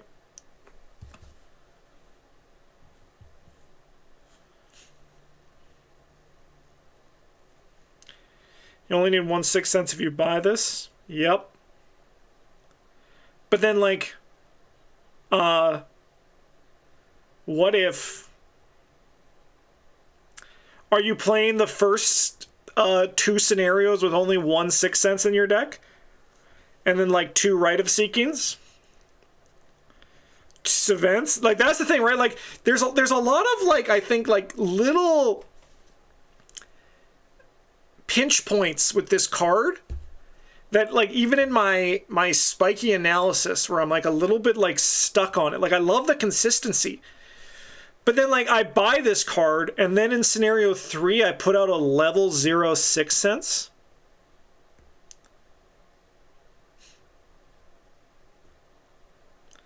You only upgrade one of them and upgrade out of the second. So I need to spend XP. I need to spend at least a 1 XP tax on this card, is what you're saying, if I want to have the level 0, if I want to have 2 level 0 6 senses in my deck. Do you see what I mean about how this card has a lot of pinch points to it when you really just start to, like, break it down? There's a lot of issues with Eldritch Brand. Because you take a good card with the XP? No, you're not hearing what I agree, but you're not hearing what I'm saying.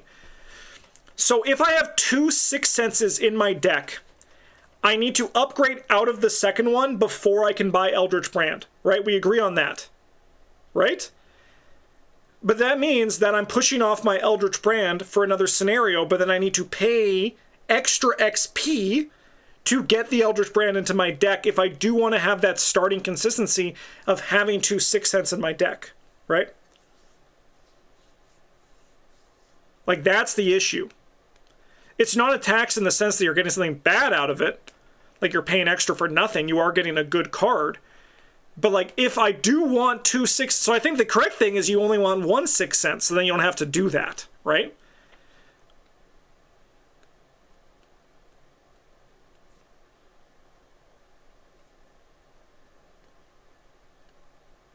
I agree. I think it's a good card. I think the design is also... I think for me personally, the numbers are slightly off what I want.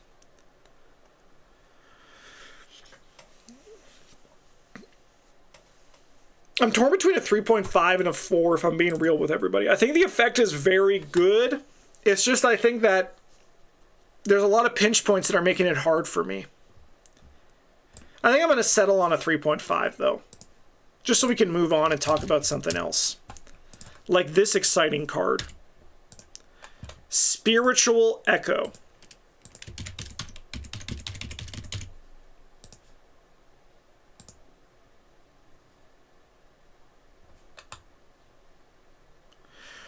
One cost, 2 experience, natural location, the moment per location as a reaction after you activate an action or lightning bolt ability on a spell or ritual asset. Perform that ability again at attached location as if you were there, ignoring that asset's action cost, if any. You may trigger this ability from any location. Return Spiritual Echo to your hand. Alright, first off, I love the reminder text on the card. I'm a big fan of that shit.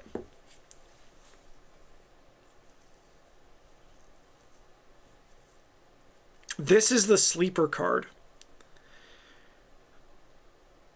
I don't know. I still don't know what you do with this card. Like, I feel like maybe you... Okay, do you know what actually would be a soup? Nope, that doesn't work. No, this card also has pinch points, but in a different way. Not in, like, the small little pinches, but, like... This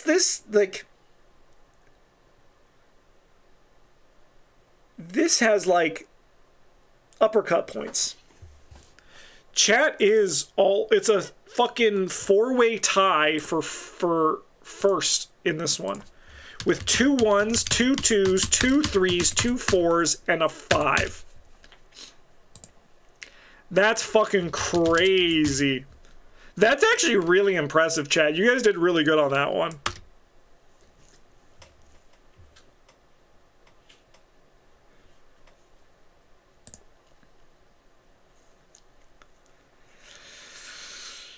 Like, so what I was going to say is, like, if there was a scenario when, like, enemies were following you, this can be really nice to leave on those locations and then fight those enemies. But then you need to, like, actually have an enemy at your location to fight with in order to trigger these. So again, I was like, that's kind of my issue with this card is I think of all these neat things that you can do. And suddenly I'm like, what the frick? No, that actually doesn't work.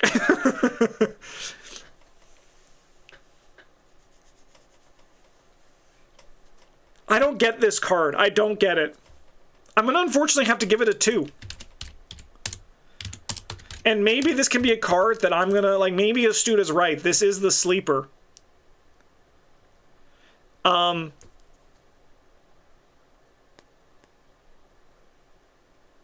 Spend a money instead of a charge? No, you have to use the charge. Because you just ignore its action cost, not all costs.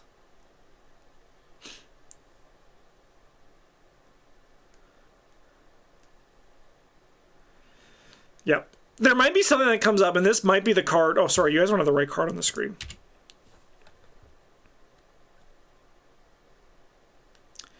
Just leave it on location with a bunch of clues, walk away and get those clues from another location. Yeah, but why don't I just get those clues while I'm at that location, right? Like, let's just go back to the Sixth Sense example, because it's a very easy spell for us to look at. Why don't I just, like, instead of playing this card from my hand, just play Sixth Sense, activate ability, and then, like, have this card be like a read the signs. I know, like, it's probably already have read the signs in my deck, but, like, no, I think that's actually a pretty easy mistake to make, Trace. I think that this card, again, has a lot of weird things that come up. Straight an action now for an action later. Toss where the boss will spawn and fight him later. No, it's true. It's like delayed actions, like 100%. But, like, I think that that's not really that great, you know? I'm sure you and I, like, that's definitely, I think, like, the use case for it that we can see easily right now. But I think it's, like, one of those things where it's just, like, that's not exactly exciting enough. It's okay, but not, yeah, I agree. It's okay, but not worth the XP. I'm going to give it a 2. Maybe this one will actually show up and do something crazy, though, in the future. This is a good card when you really have no action to use, even if you have an action. Honestly, I'd rather still just draw a card, though. Because, like, if we go back to this, like, even in that situation, if I have no action to use, even if I have an action, like, what am I gonna put this here and then, like, do an action on that location that I didn't actually want to do? Right? Like, that's kind of, like, again, my weird uppercut point with this. I don't freaking know, man. Spiritual Echo, I love the design in terms of, like, the philosophy behind it, but I don't think I like the mechanical design on the card. Anyway, this card's super hype. People love this card. Transfiguration. How strong is this card? Now, I need to stress to everyone who is watching this video that this is not a fun tier list. This is not how fun I think the card is. This is how good do I think the card is. And unfortunately, I think this card is only fine. And I agree, I'm happy this card exists. It's great, fun. It's like a really good Johnny type card. Actually, it's even kind of more Timmy. It's Johnny for the combos, Timmy for the splash. But spikes, they're like this. What the fuck? What the fuck? You know?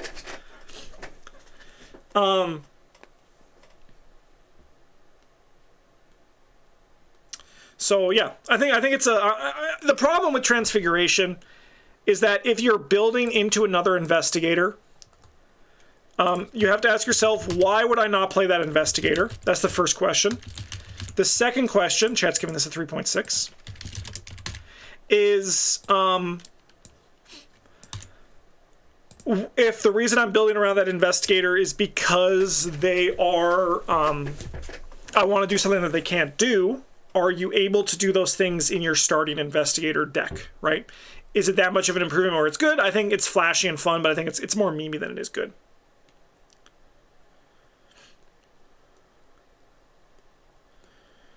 Pretty sure there are infinites gated behind this card.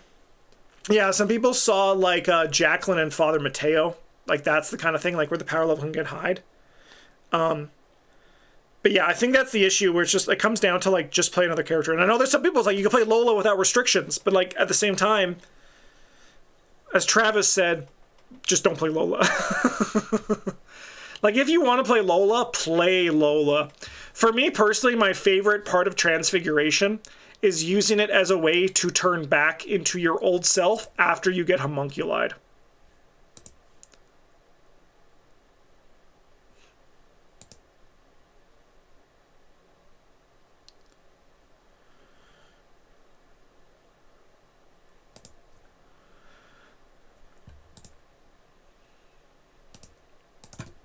All right. Next up, we got Deliverance.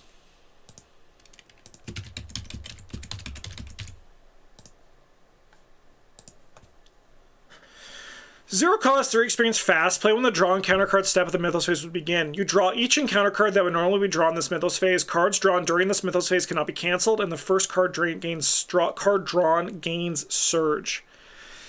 Skip the draw encounter card step of the next Mythos phase, max twice per game. Good Opeth song. Yeah, wake me up when they release a card called Ghosts of Perdition. Then I'm gonna fucking pog out of my gourd.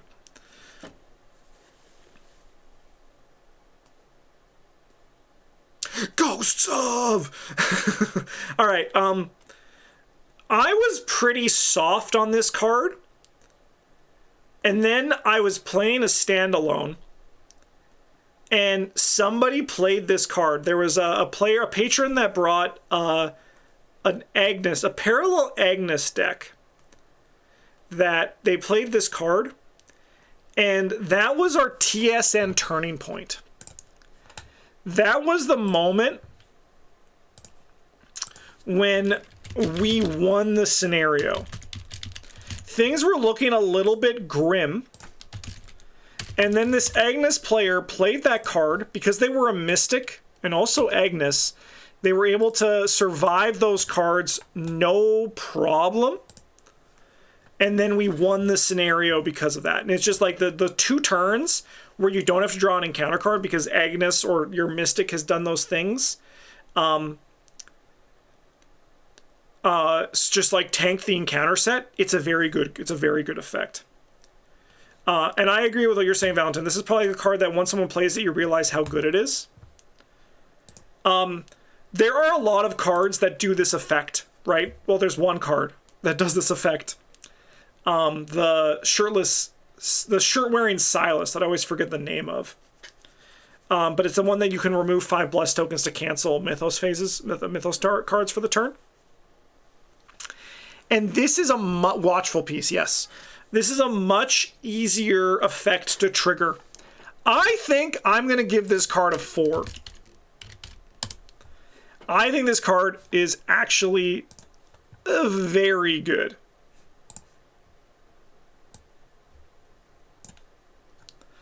I'm going to give this puppy a 4. Oh, I had the wrong card on there for you guys again. It was there for a second. I think I hit minus, which is my go back and forth here. All right. Next up, we got our last Mystic card here. Enraptured. I told you guys earlier this card was getting a 5. And I'm sticking on that. We're giving this card a 5. I think this might be our only 5 in the set. No, maybe not. Maybe not. So, what makes this card so good? Well, they tripled the number on it. It was used to be just 1 charge, or secret. Well, actually 1 charge or 1 secret. Now it's 3 charges and or secrets among assets controlled by investigators at your location. So you don't even need to choose 1. You can divvy them out as you see fit. But the most exciting change on this card in terms of its playability is the fact that this has a wild icon on it. And the reason why that is so good is because level 0 Raptured was a hype as hell card. 4.9 from chat.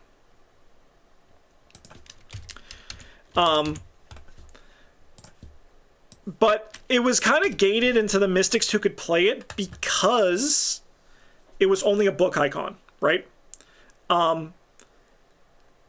Which meant that you had to use your book, which a lot of Mystics could do, but generally your assets that have charges were Brain.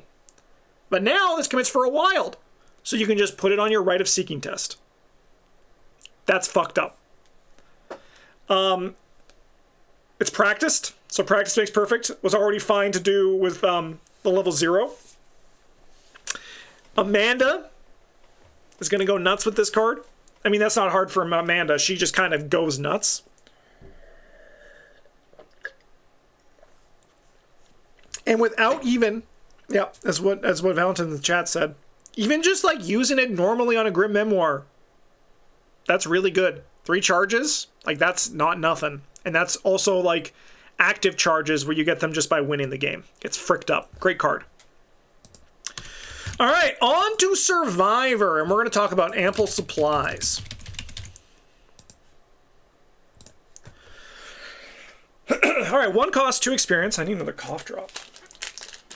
Limit 1 per investigator uses 2 supplies. As a reaction, if you discard 1 or more cards from hand, exhaust ample supplies. Place 1 supply on this card. As a lightning bolt, discard ample supplies. Move each supply on this card to your resource pool as resources.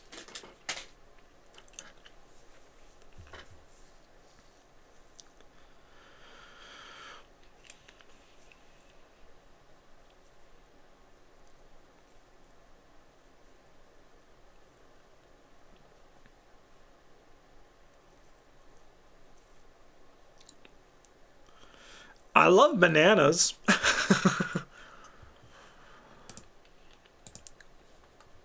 So yeah, this card is pretty strange, isn't it? Where playable only in Barnaby? I disagree. I think it's playable in one other place.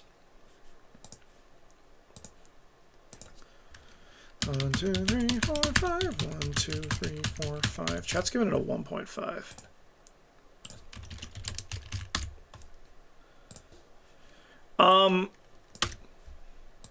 You can catch me playing this in Will York decks for a long time going forward.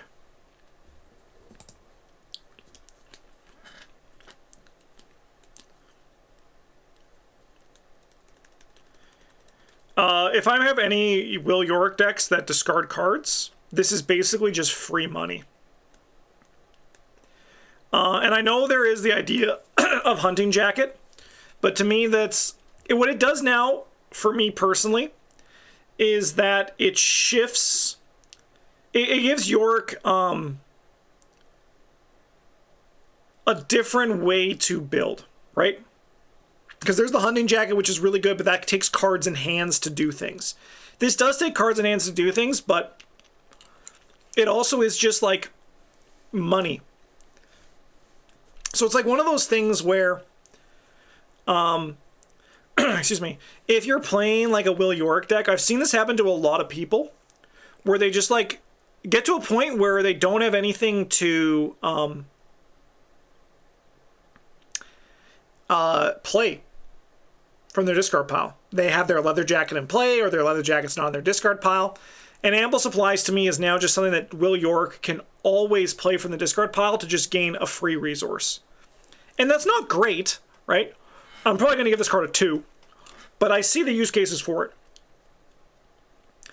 And I do agree with what Astute says, the card pool, at least in terms of legacy, before we get to current and all this conversation changes, again, things are going to be changing. But once we know, then we can start talking about that. ARKHAM is now more about how something is done instead of what something does now. And I agree with that. I don't think this card's great, though. But I think, like, again, you're able to take advantage of it. I'm going to give it a 2. And chat, that was probably the last Survivor card that wasn't good here. Because everything... Survivor has a banging set this cycle.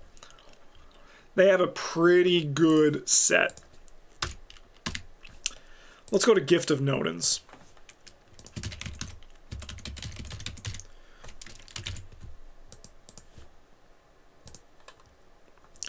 Two cost, 5 experience. Takes up the Arcane slot. As a reaction, when you commit cards to a skill test you're performing, choose a Survivor skill card in your discard pile and discard 1 card from your hand. Commit the chosen skill to this test. After the skill test resolves, place that skill card on the bottom of your deck. Limit once per round.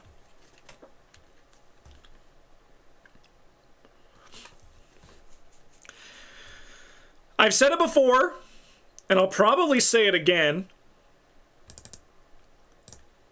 This card was made for me. Do I still have the image?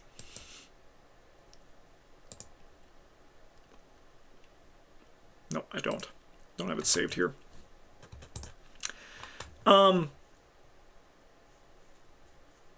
Okay, Valentine, I have the exact opposite experience. I'm just going to get some context for this, what I'm going to talk about here. I expected Gift of Notice to do much more in my George deck. It's good, but not game warping. However, I would love it to use it probably even better outside of George. I saw someone use it in a George deck, and it was fucking game warping. It was crazy. It was disgusting. I couldn't even, like... It was one of those things where it's... I don't even know. It was from a... I'll probably be putting it on the channel eventually. Chat's giving it a 4.6. But I could see this card being a little bit more...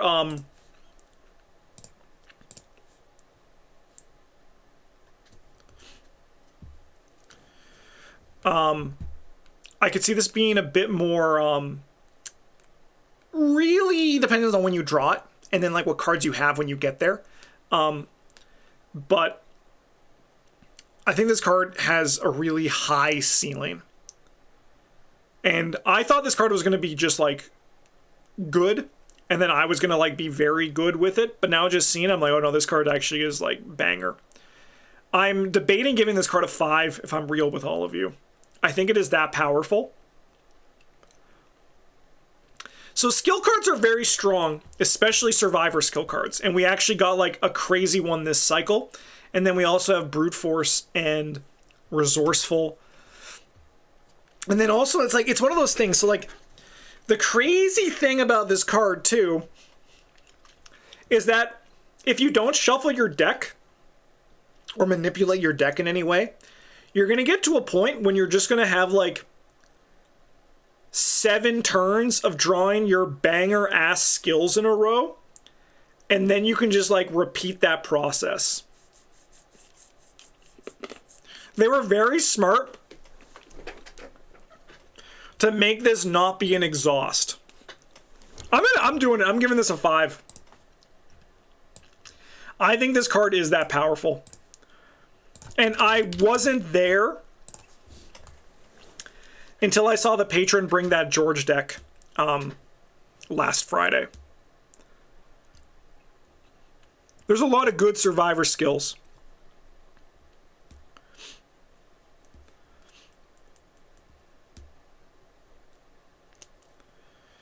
Yeah, so it's like one of those things, like, I feel like there's a lot of... There's a low floor and a very high ceiling for this card. But, because I thought, like you, like, I thought this card was just going to be, like, just general value, but I think this card, if you try to take full advantage of it, it's going to be disgusting. The opportunity cost for this card is quite low. Yeah, that's, like, literally just, like, 5 experience, and, like, find it. And, like, that's pretty easy to do. I'm very excited to build with this card, and luckily Survivor's got an absolutely banger skill. How good is Patrice's? Is it? It's probably good in Patrice too. It's probably good in Patrice. It's probably good in... Look, I'm going to be real with you. It's probably good in every Survivor.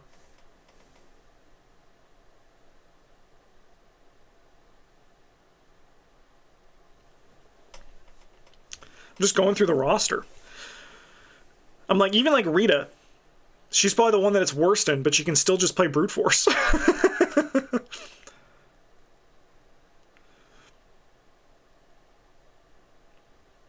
Especially if, yeah.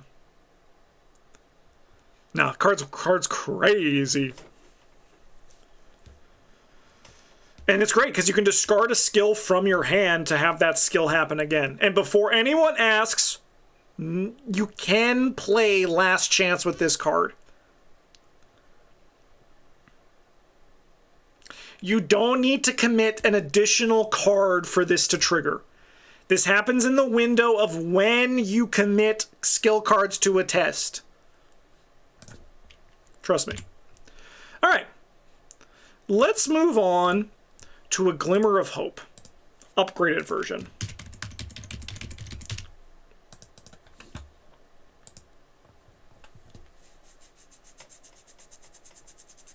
All right, Myriad 1 cost 2 experience. A Glimmer of Hope can only be played from your discard pile. Add all copies of a Glimmer of Hope in your discard pile to your hand. So obviously this card does better with discard synergy, right? We can all agree on that. I think that's something that, like, if you have the ability to discard cards, a Glimmer of Hope goes up in there. The question is, again, like, is Glimmer of Hope 0 worth it? Because I think that has an interesting change from Glimmer Hope 0 to Glimmer Hope 2.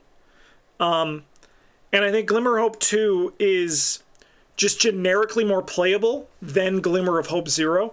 Even if, like, you want discard synergy for this card to be in your deck, right? Alas, sorry, I was gonna say alas, but it was because I was responding to Yodel, right?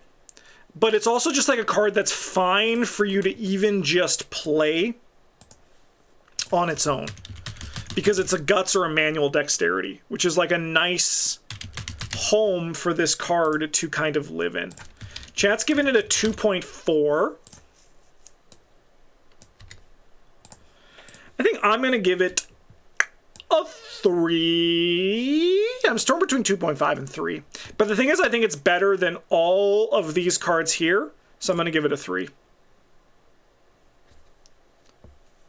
And I think it is playable outside of discard decks, but I imagine it's going to mostly be in discard. So I'm going to give it a 3. Okay. Let's move on to Good Weather. This is a blessed fortune, because when you have good weather, it's blessed. Trust me, after getting through winter, and we're now starting to get to, like, I'm like, it was 5 degrees yesterday, let's go! You know, good weather, it's a blessing. 1 cost, 2 experience, myriad fast, play after the investigation phase begins, group limit 1 in play. Put Good Weather into play next to the agenda deck and choose a skill. While this card is in play, each investigator gets +2 to the chosen skill. When the investigation phase begins, discard Good Weather. Earlier in this video, I was talking about Hunter's Mark and how Map the Area effects I originally neglected. Map the Area, Breach the Door. Cards that just generally make things easier for anyone to do something were more powerful than I thought they were going to be. It's reverse Hypnos. It's foot good as opposed to foot bad.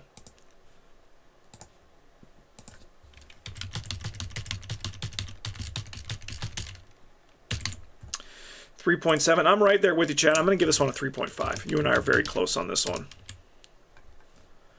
+2 book to everybody seems incredible. Yep. +2 fist in combat time is also just very helpful. And it also can last till the next Mythos phase. So let's say, for example, like your rogue is like, oh man, I'm close to death, and I don't know if I can survive another Rotting Remains, right? Well, then you can, as Good Weather, be like, hey, you know what, brother? You and I, we're just going to get +2 brain until the next Mythos phase, right? And like until the next investigation phase begins. So like it carries over into the next one. So you can use it for offensive stats for that investigation phase. And even your brain and your foot can be offensive if you are a mystic or a rogue or like a survivor, a Vader. But also you can use it for defensive stats only, which is really nice. I think this is a very nice card. I haven't played it yet, but I just put it into a deck that I am currently playing. A Daryl deck. Because I'm playing Scarlet Keys. I'm trying to find the secret ending. And my thought process was that a good weather seems nice in Scarlet Keys for those turns, especially in the finale when you just have to like do concealed cards like 5 times and just like get like 3 unexpected courages. Seems pretty alright for the group.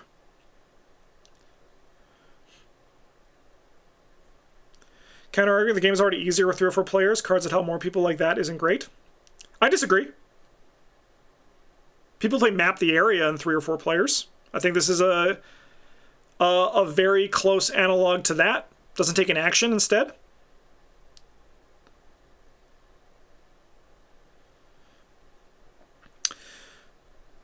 Could type them, but Ample Supply is an unincluded in most forced learning decks that can take it.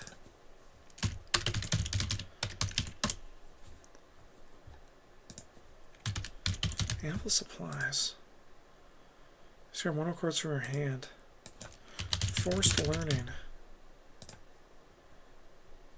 Yeah, it is a free discard every turn. I think it's one of those things where I could see that, Soren Seraph. I could definitely see that. I could see that being a good place for ample supplies. I could definitely see what you're saying, that like a game is already easier with 3 or 4 players, but I can also see in an exact situation, we're playing a patron game day, and someone just like drops this down, and it's like, oh, hell yeah, this was very helpful. Like, this was just nice for this turn. I could definitely see that being the case. I think it's a good card, 3.5. Improvised Weapon 2.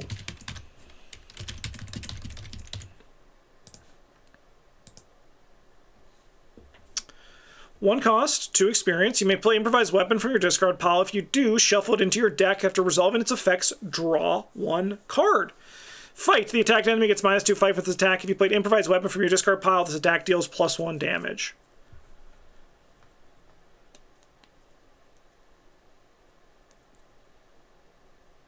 So I've been playing Improvised Weapon 0 more in just decks, in just fighter decks. Like, I played in Mark. I've been playing it in Tony. And while neither of them can get the upgraded version, it's made me realize that, Improvised Weapon is actually a good card. Like how I've been playing Winging It more in any deck, I'm doing the same with Improvised Weapon. It's really good.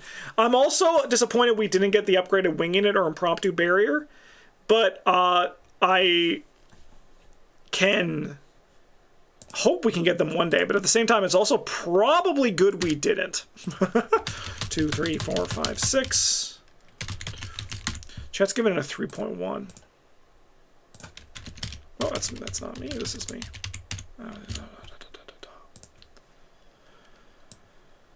Okay.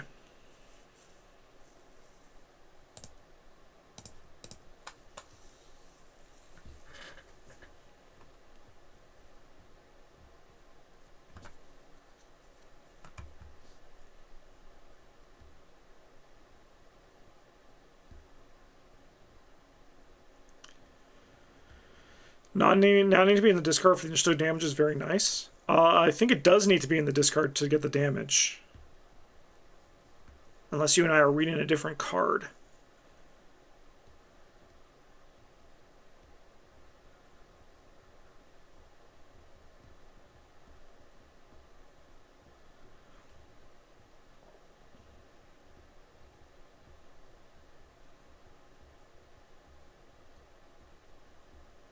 It replaces itself, man. It replaces itself.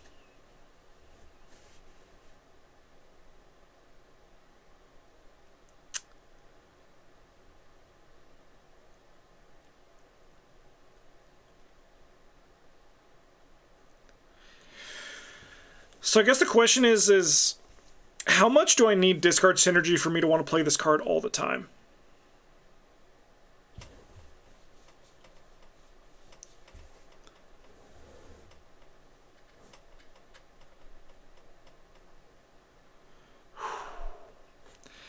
I want to give it a 4, but I'm looking at like how I'd want to play this in various, like I would want to have some sort of discard synergy for it to be a 4, but I'd also still just play it in a lot of decks. I really like it for like any Guardian Survivor. Daniela loves this card.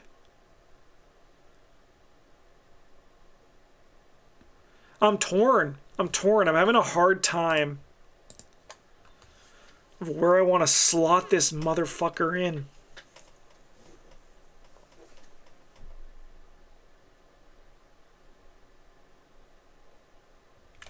All right, I'm going to give it a 3.5. Error. Div by 0. All right. And we're going to go to our last Survivor card here. Last Chance 3.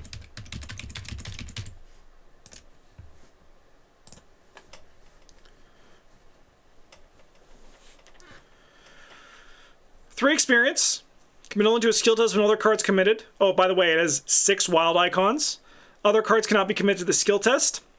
Last Chance loses a wild for each card in your hand. If this test is successful while Last Chance is committed to it, draw 2 cards.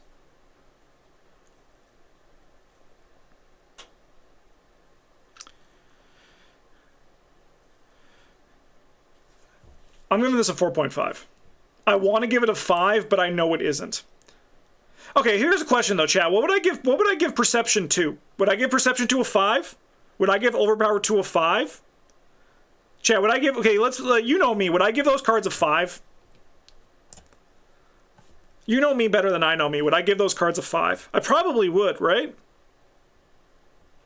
Yeah, I'm giving this a 5.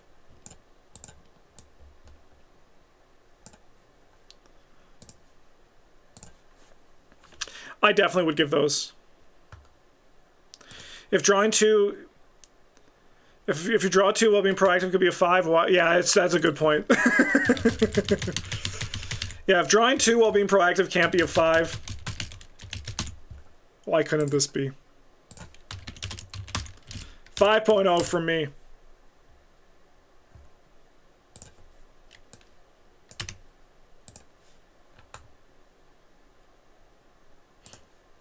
I don't think they're 5s. They're broken when abused by other cards. I think they're 5s, but... Azure Sparrow got me perfectly with that. If draw for my playstyle, they're 5s, and this is my power ranking.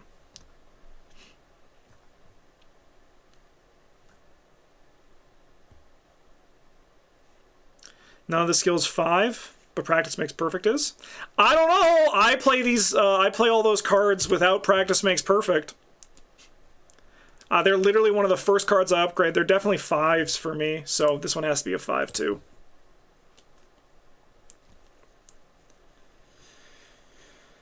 Drawing 2 cards while winning the game is very good.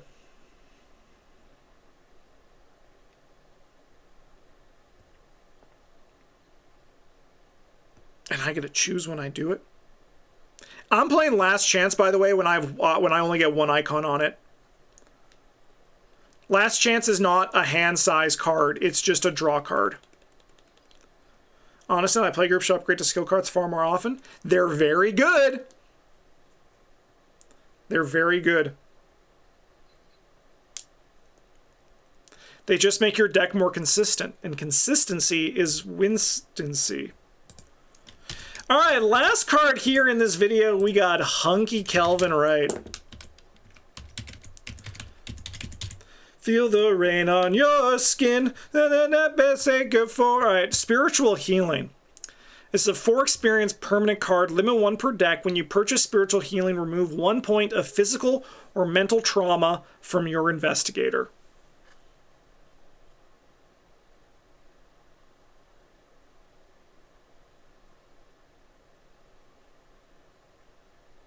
It's fine. I'm going to give it a 2.5.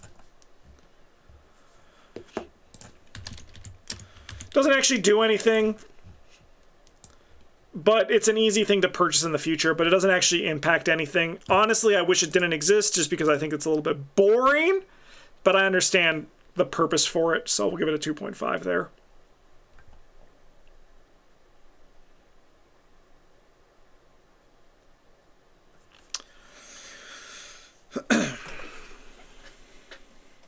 Yep, exactly. Just it's a good way to spend extra XP.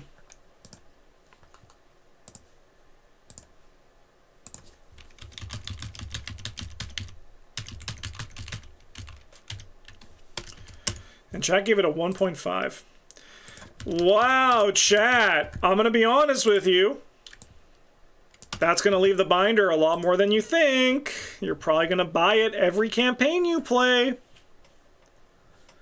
I'm going to just say it. I don't think that's a 1.5. I think you're kind of crazy.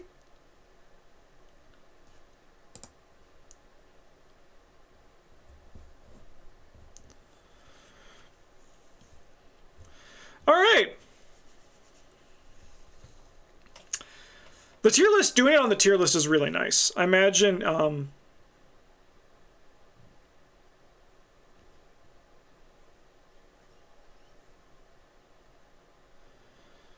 just buy the tarot card. It's more fun. I'm going to be real. You're probably going to buy this. I'm going to just say it. I have a feeling. I have a feeling in my gut. It's not leaving the binder. I'll just pretend to have it. All right, you got me there. You got me there. That's yep. This sleeve, that's spiritual healing. Yeah, the upgraded cards, there's some nice stuff in here. It's, again, most of the things over here are like in this area, but one thing that I think is very good is that you'll notice that a lot of the high experience cards are powerful. So I think they did a really good job in this. What are some things I can see myself being wrong about? I think like this one is, I could see this one potentially doing something. And I think, like, again, the Dial of Ancients, they could potentially be more impressive. Same with Lost Arcana. With just the specialist cards remaining, we have a 2.92 and a 3.04 from chat. So one thing we know is that the specialist cards are generally flatter in their power level. So I imagine we're going to have a lower than average power rating for this set, which, depending on the player, is good or bad. I'm kind of in the middle. True neutral. But yeah, we'll be doing the specialist cards for the next episode of this. In the meantime, thank you so much for watching, everybody. I hope you enjoyed this. I love doing these power ranking videos at the start of each year. The Hemlock re-rating will be coming in the near future, so that should be pretty fun. In the meantime, thank you so much for watching, everybody. Have a good one, and as always, GG's.